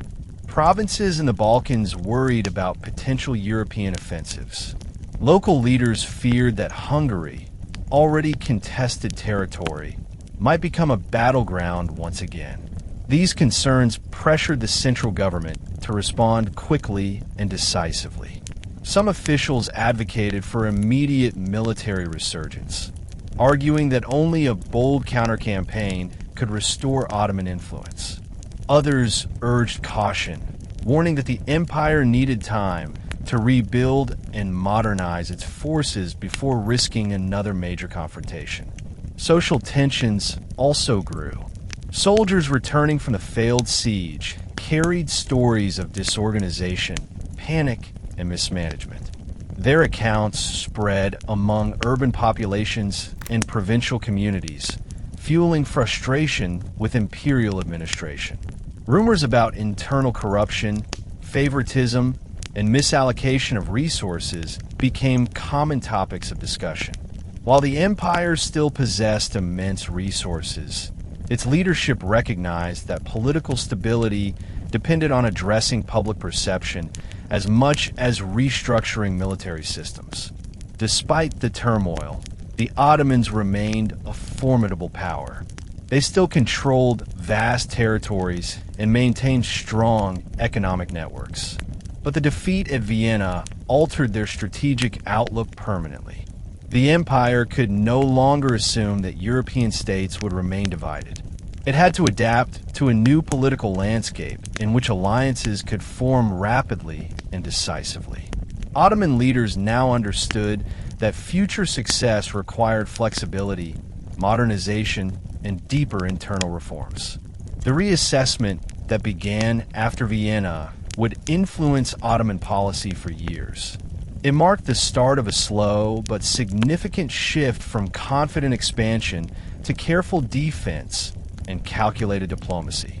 The empire that had marched on Vienna with overwhelming force was now forced to look inward, rethink its assumptions, and confront the realities of a changing world. The victory at Vienna did more than save a city. It forced military thinkers across Europe to reassess foundational assumptions about warfare, fortifications, cavalry tactics, and coalition logistics. For decades, European armies had watched the Ottoman Empire conduct large, well-organized sieges with remarkable success. The Ottomans seemed unmatched in trench construction, mining operations, and the deployment of field artillery around fortified cities.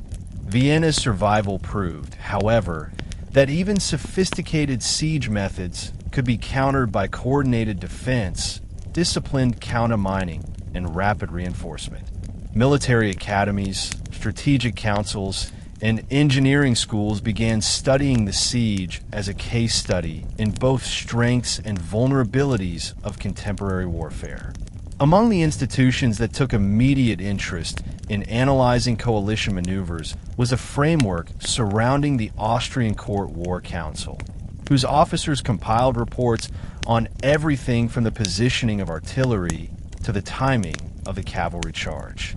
Changes in tactical doctrine began almost immediately.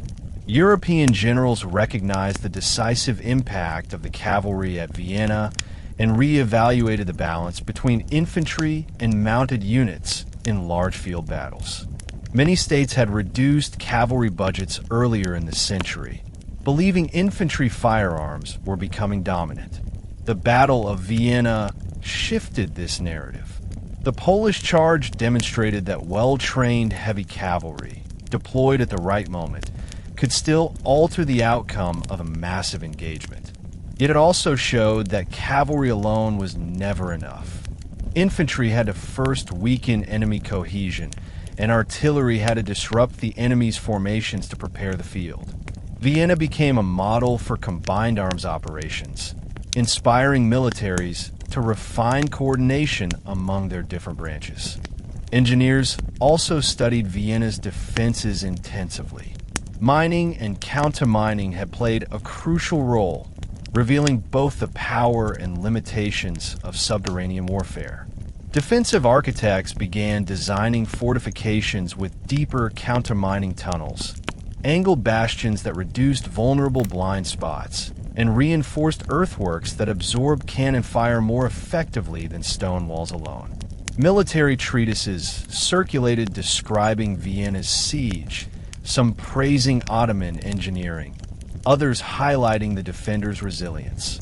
These works influenced redesigns of fortresses across Europe, especially in frontier regions likely to face Ottoman or French assaults. The coalition's logistical efforts also became subjects of study.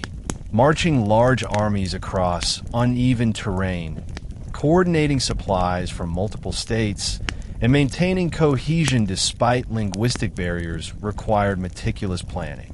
European leaders who had previously assumed coalitions were too unreliable to succeed now saw that shared purpose and competent direction could achieve remarkable results.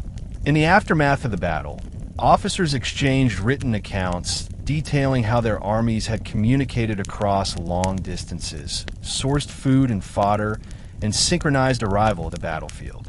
These records became valuable lessons for future military cooperation. In a broader sense, the siege and its breaking highlighted the importance of morale. Vienna's defenders endured starvation, bombardment, disease, and repeated attacks. Yet discipline never completely broke. Their resistance prolonged the siege long enough for the coalition to arrive. Conversely, the Ottoman collapse revealed how quickly even a powerful army could crumble when communication faltered and psychological pressure mounted.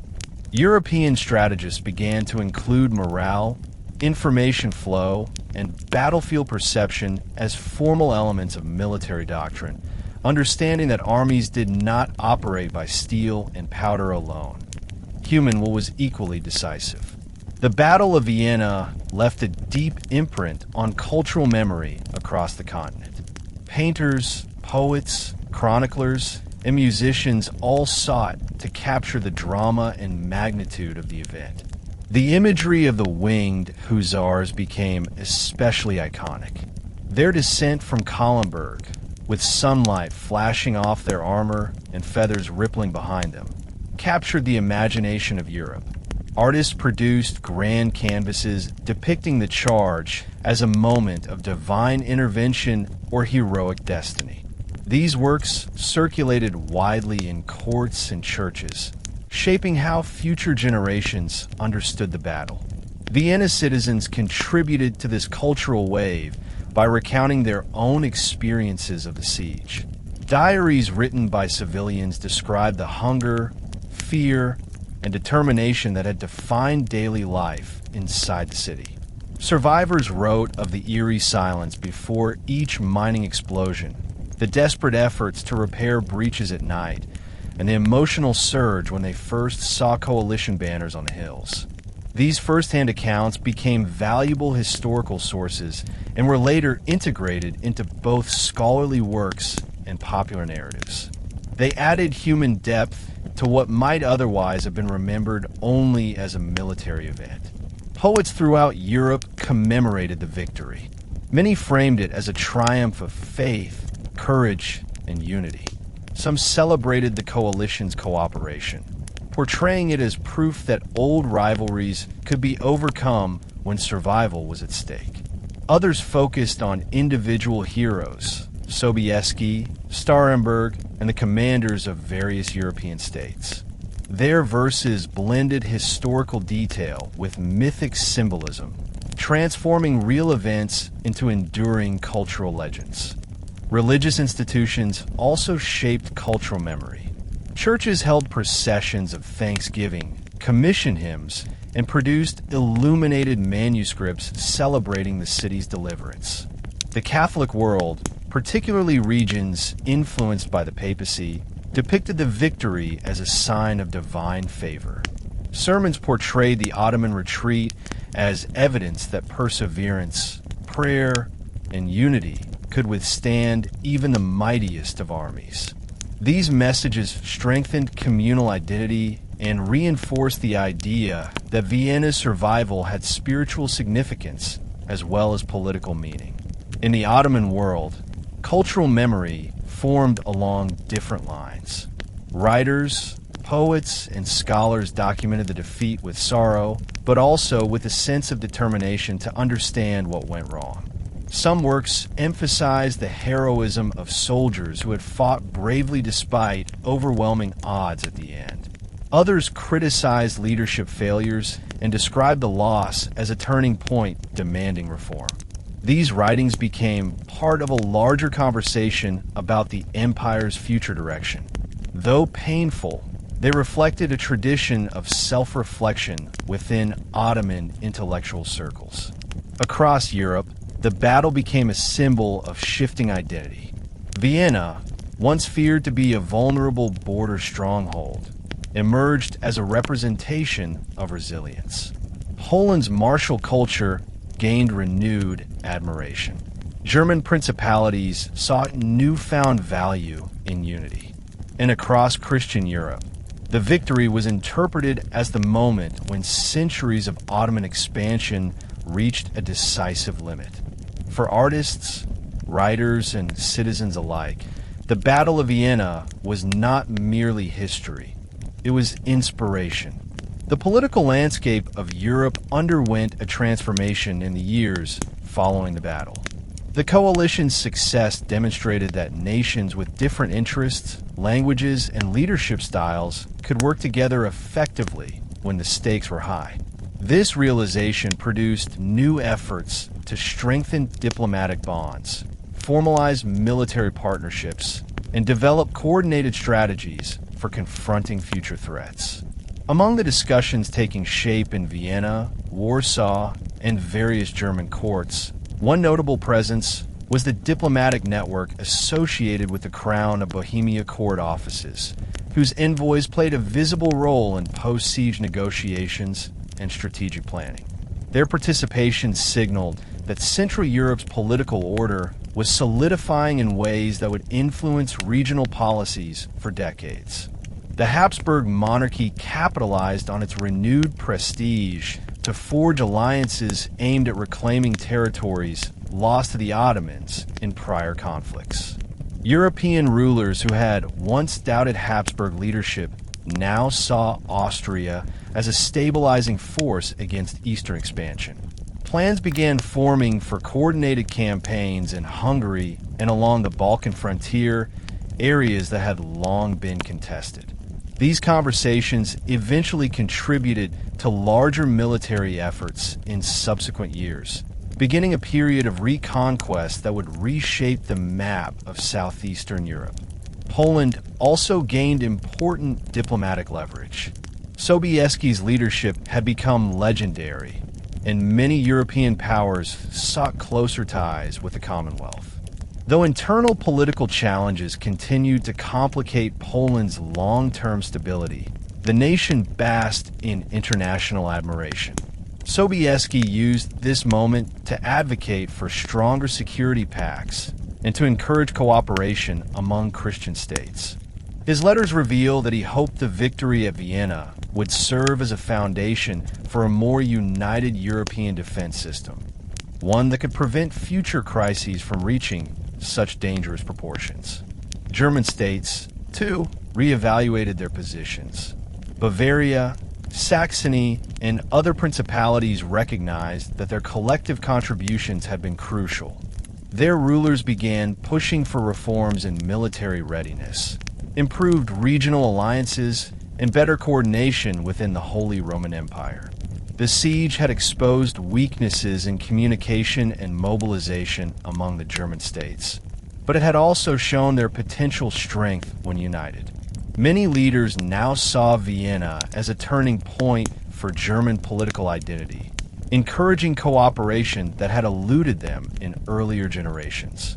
Meanwhile, maritime powers such as Venice and the Knights of Malta interpreted the victory as a signal that the Ottoman naval threat in the Mediterranean could also be confronted more aggressively. Diplomatic exchanges between these states and Central European courts intensified. They discussed ways to pressure Ottoman positions from both land and sea, envisioning a multi-front strategy that had rarely been attempted with such coordination. In essence, the Battle of Vienna reshaped the strategic imagination of Europe. The fear that the Ottoman Empire could dominate Central Europe faded. It was replaced by a new sense of possibility, one in which European unity, though imperfect, could alter the course of history. The alliances, treaties, and military reforms inspired by the victory would set the stage for the continent's next era of conflict and cooperation. In the months and years after the Battle of Vienna, the geopolitical map of Central and Eastern Europe began to change in ways that few had predicted before the siege. The Ottoman Empire, once feared as a relentless advancing power, now faced a defensive posture it had not experienced in generations. The coalition sensed this shift immediately. Austria, in particular, recognized that Vienna was no longer a fragile bulwark, but a potential launching point for broader campaigns aimed at reclaiming lands lost in earlier conflicts. The Habsburg monarchy, energized by its survival, began planning long-term strategies to secure dominance in the region. These plans required strategic coordination, and among the many advisory circles supporting them were officials tied to the regional administrative networks of the Duchy of Styria, whose frontier experience and military obligations made them essential to the evolving defensive system. Their participation illustrated the extent to which the victory at Vienna informed not only political ambitions, but also the day-to-day defensive realities of the borderlands. The frontier regions, which had lived for centuries under the constant threat of raids and shifting control, began experiencing a cautious sense of stability. Villages destroyed by conflict were gradually rebuilt. Fortresses damaged or abandoned during earlier wars were renovated as part of the Habsburgs' broader strategy to secure a chain of defensible positions. These fortifications were no longer seen merely as protective barriers, but as staging grounds from which further advances could begin. While Vienna had been the symbolic heart of the conflict, the borderlands felt its consequences more directly. Their soldiers, farmers, clergy, and merchants understood that the victory changed not only political maps, but also their personal futures. Meanwhile, the Ottoman frontier provinces reacted differently. For generations, these regions had served as launching points for campaigns into Central Europe. Now they faced the possibility of becoming contested territory in reverse. Garrison commanders, provincial administrators, and local notables found themselves responsible for strengthening defenses that were previously seen as stepping stones toward expansion. Discussions arose about the need for stronger fortresses, improved supply routes, and renewed discipline among soldiers stationed in frontier towns. Yet despite these efforts, a sense of anxiety permeated the region. Many feared that European powers, emboldened by their success at Vienna, would not stop at liberating the city, but would push deeper into Ottoman-controlled lands. Trade routes across the frontier slowly revived, though cautiously. Merchants traveling from the Balkans to Vienna reported increased patrols and shifting alliances among local authorities. Inns and caravan stations reopened, but travelers remained wary. The shadow of war lingered over every road and river crossing. Still, the broader shift was undeniable. The frontier, once dominated by Ottoman initiative, was now transitioning into contested space where European influence continued to grow. This gradual rebalancing signaled the beginning of a new era. The centuries-long struggle between the Habsburgs and the Ottomans was far from over, but the psychological tide had turned. Vienna's victory marked the moment when Central Europe ceased living in fear of Ottoman domination and began actively shaping the frontier to its advantage. The consequences of that shift would echo through future campaigns, treaties, and political negotiations, forming the foundation for the region's next century.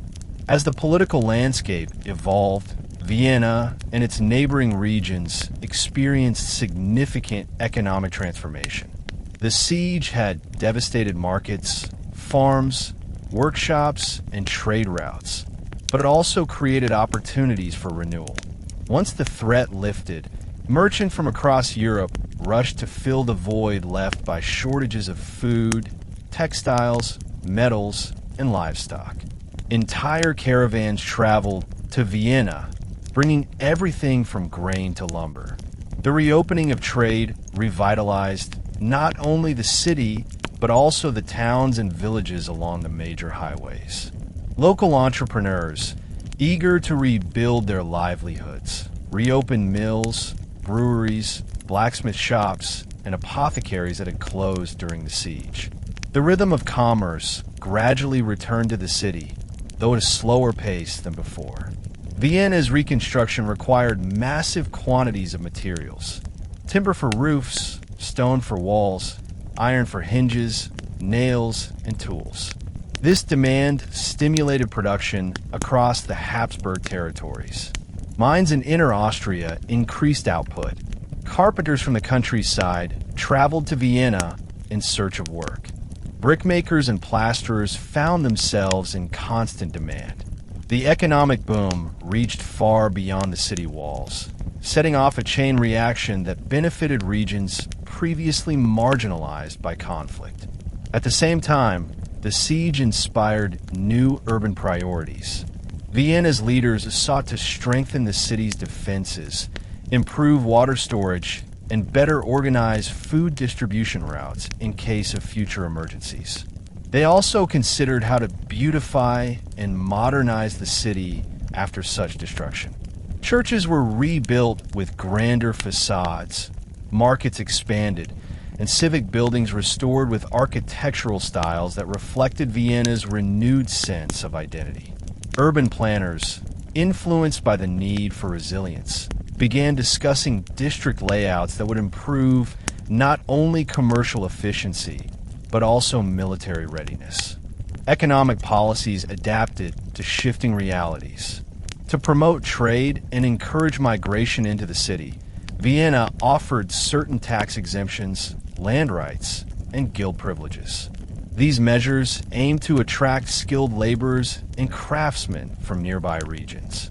Envoys and merchants linked to civic institutions associated with the free imperial city of Regensburg Council were among those who responded swiftly, establishing new trade connections that linked Austrian markets to broader German commercial networks. These partnerships helped stabilize supply chains and strengthen Vienna's role as a commercial hub. Beyond Vienna, economic developments influenced perceptions of security.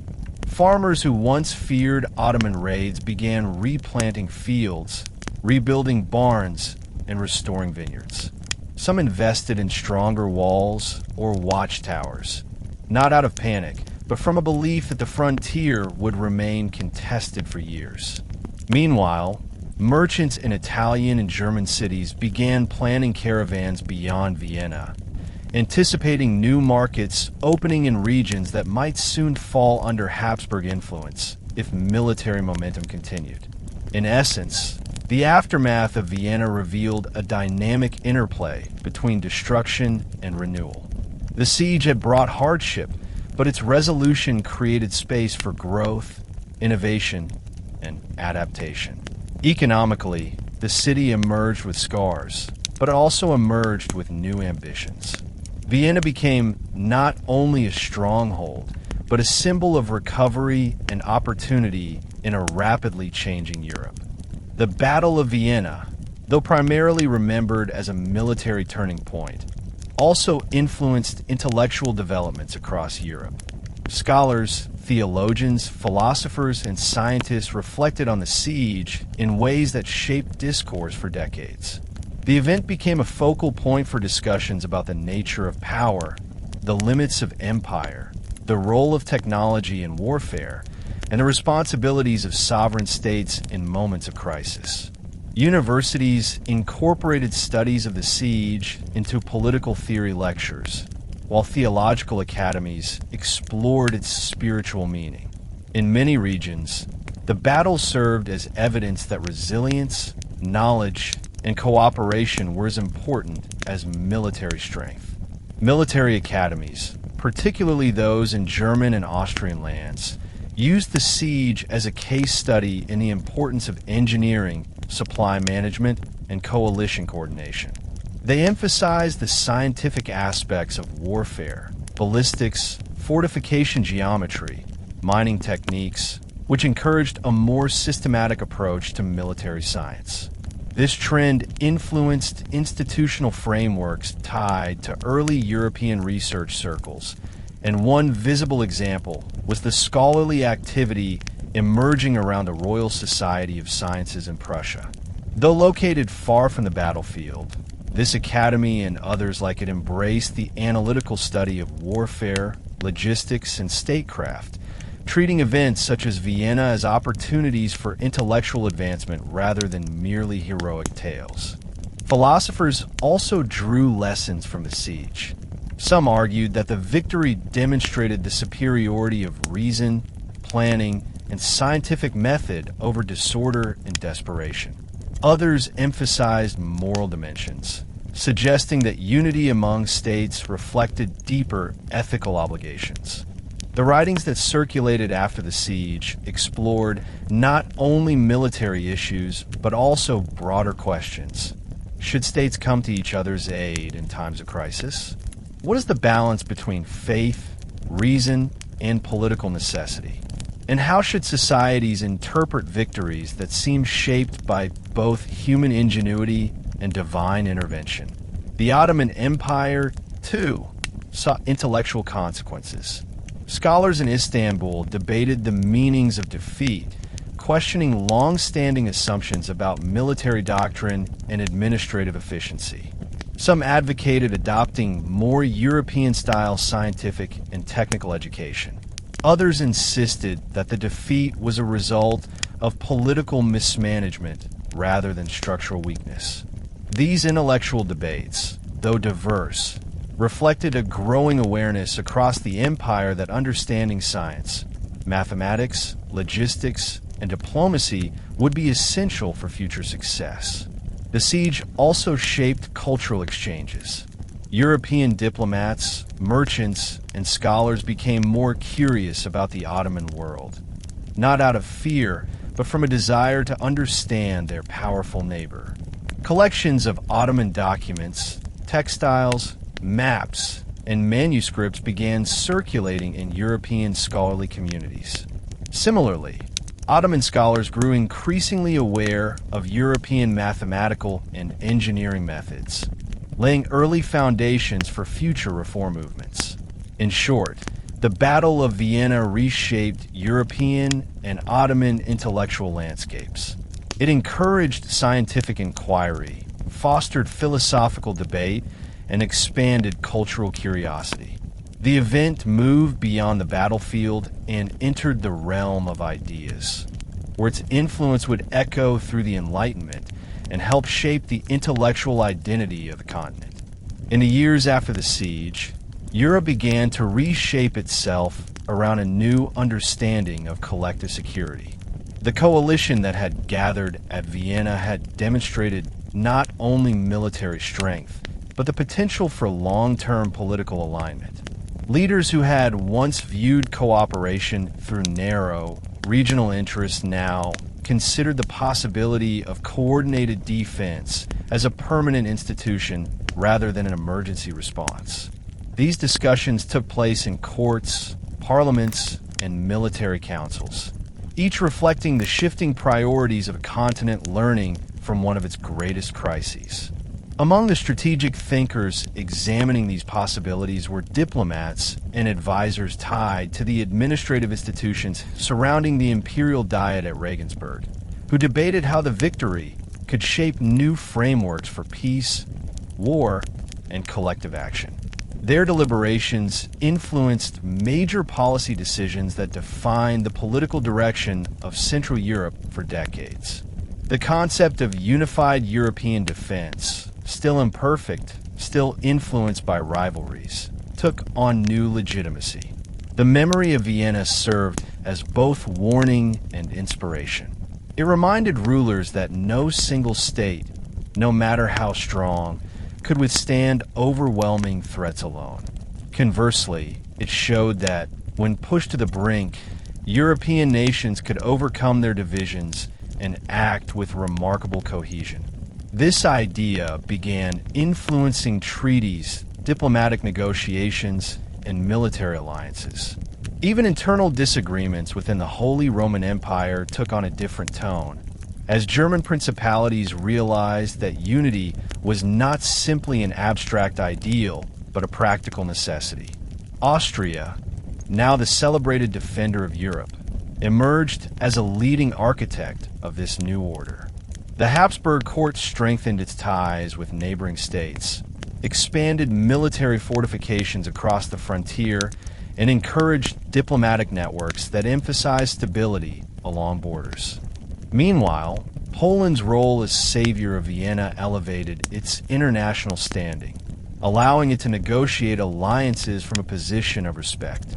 Bavaria, Saxony, and other states that participated in the coalition used their contributions to argue for greater influence in imperial affairs. This shifting landscape was not without tension.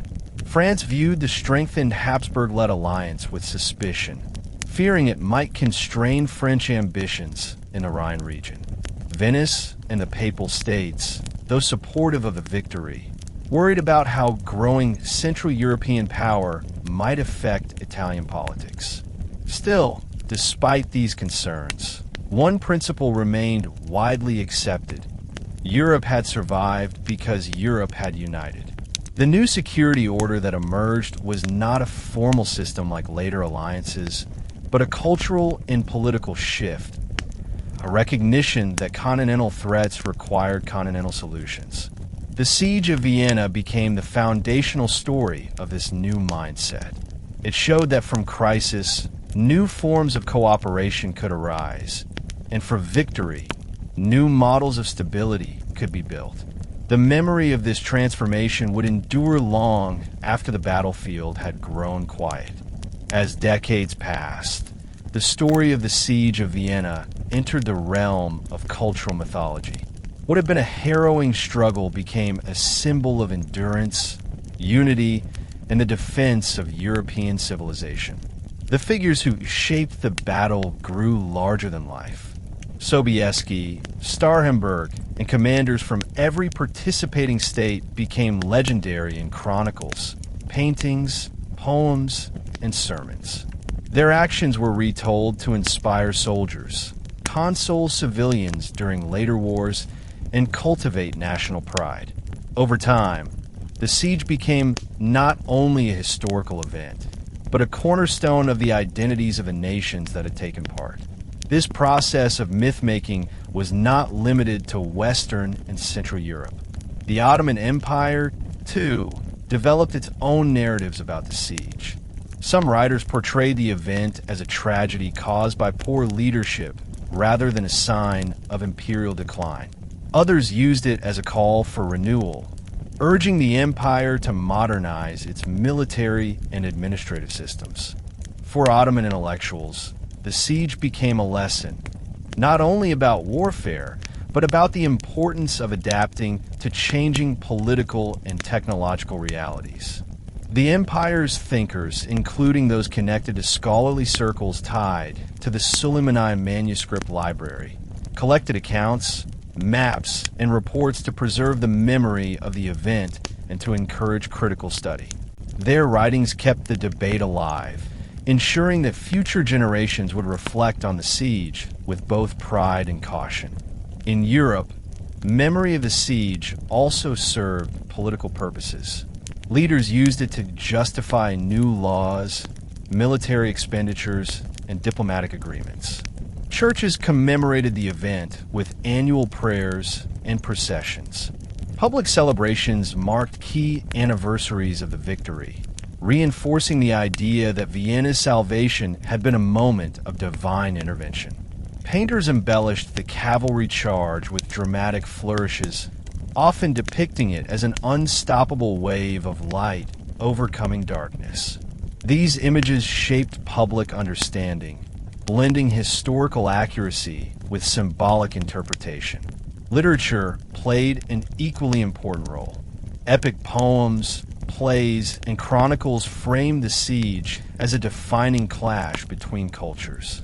While some accounts were exaggerated or biased, they nonetheless shaped the popular imagination. School children learned the story not just as military history, but as a moral lesson about courage and unity. In many regions, the narrative of Vienna's rescue became intertwined with national identity, influencing political thought, public rituals, and cultural values. Yet despite these layers of myth, the real human stories remained powerful. Survivors' diaries, letters, and testimonies continued to circulate, reminding future generations that victory had come at immense cost. Thousands had died defending the city. Thousands more had suffered hunger, disease, and trauma. These first-hand accounts preserved the emotional truth of the siege and balanced the heroic legends with the reality of hardship. Together, myth and memory ensured that the Battle of Vienna was never forgotten. It became part of the shared cultural heritage of Europe, a story retold not just to celebrate the past, but to guide the future. Looking back across centuries, historians recognize the Siege of Vienna as one of the defining moments in European and world history. It was not simply a clash of armies or a test of fortifications. It was an event that revealed the strengths and weaknesses of empires, the power of unity, the fragility of ambition, and the resilience of human communities under extreme pressure. The battle reshaped political boundaries, influenced military theory, inspired artistic expression, and sparked intellectual debates that continue to this day. One reason the siege still matters is its demonstration of cooperation across political divides. The coalition that came to Vienna's aid comprised states with competing interests, conflicting traditions, and long-standing rivalries. Yet these differences were set aside in the face of shared threat. This cooperation remains a model for international coordination, especially in moments when unity seems difficult. The story provides a reminder that large-scale collaboration is possible, and that it can succeed when guided by strong leadership and mutual commitment. Another reason lies in the siege's role as a turning point in the Ottoman European balance of power. The defeat did not end the Ottoman Empire, but it altered its trajectory. From that moment forward, the empire faced mounting pressure to reform, modernize, and reassess its position in a complex and changing world. Vienna symbolized a strategic limit, marking the point where imperial expansion encountered sustained resistance. This shift influenced diplomacy, trade, and military policy across Southeast Europe for generations. The legacy also endures because of the human dimensions of the siege. The courage of Vienna's citizens, who endured starvation, bombardment, and disease yet refused to surrender, remains a testament to collective resilience. The determination of soldiers who fought in the trenches, repelled assaults, and risked their lives underground in countermining operations shows the depth of sacrifice required to preserve freedom. The letters, journals, and chronicles of these individuals capture emotions that transcend time. Their experiences remind us that history is built not only by kings and generals, but by ordinary people who survive extraordinary circumstances. Finally, the Siege of Vienna matters because it represents a moment when the course of history genuinely hung in the balance. Had Vienna fallen, the political, cultural, and military landscape of Europe might have changed dramatically. The victory did not guarantee long-lasting peace, nor did it solve all political tensions. But it prevented immediate catastrophe, preserved a crucial balance of power, and opened the door to new forms of cooperation. Today, historians continue to study the siege, not only to understand the past, but to interpret its lessons for the present. Its complexities, military, diplomatic, cultural, and human, offer a rich field for reflection. In remembering Vienna, we remember how close Europe came to crisis, how unity overcame division, and how moments of immense danger can inspire remarkable feats of courage and cooperation.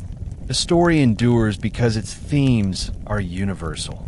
It is a story of endurance, alliance, leadership, tragedy, triumph, and transformation. And as long as these themes matter to humanity, the Siege of Vienna will remain a defining chapter in the shared history of nations. And that brings us to the end of our journey through the Siege of Vienna, a moment that changed the course of European history. Today, you heard how a city on the brink of collapse refused to give up, how rival states united when everything seemed lost, and how courage, strategy, and timing decided the fate of millions. The moral of the story is simple but powerful. When unity replaces division, when courage overcomes fear, and when preparation meets opportunity, even the strongest threats can be defeated. Vienna survived because people stood together, fought together, and believed that the impossible could still be achieved. On History Teller YT, stories like this remind us that history isn't just dates and battles. It is about people, choices, consequences, and the moments that shape who we are.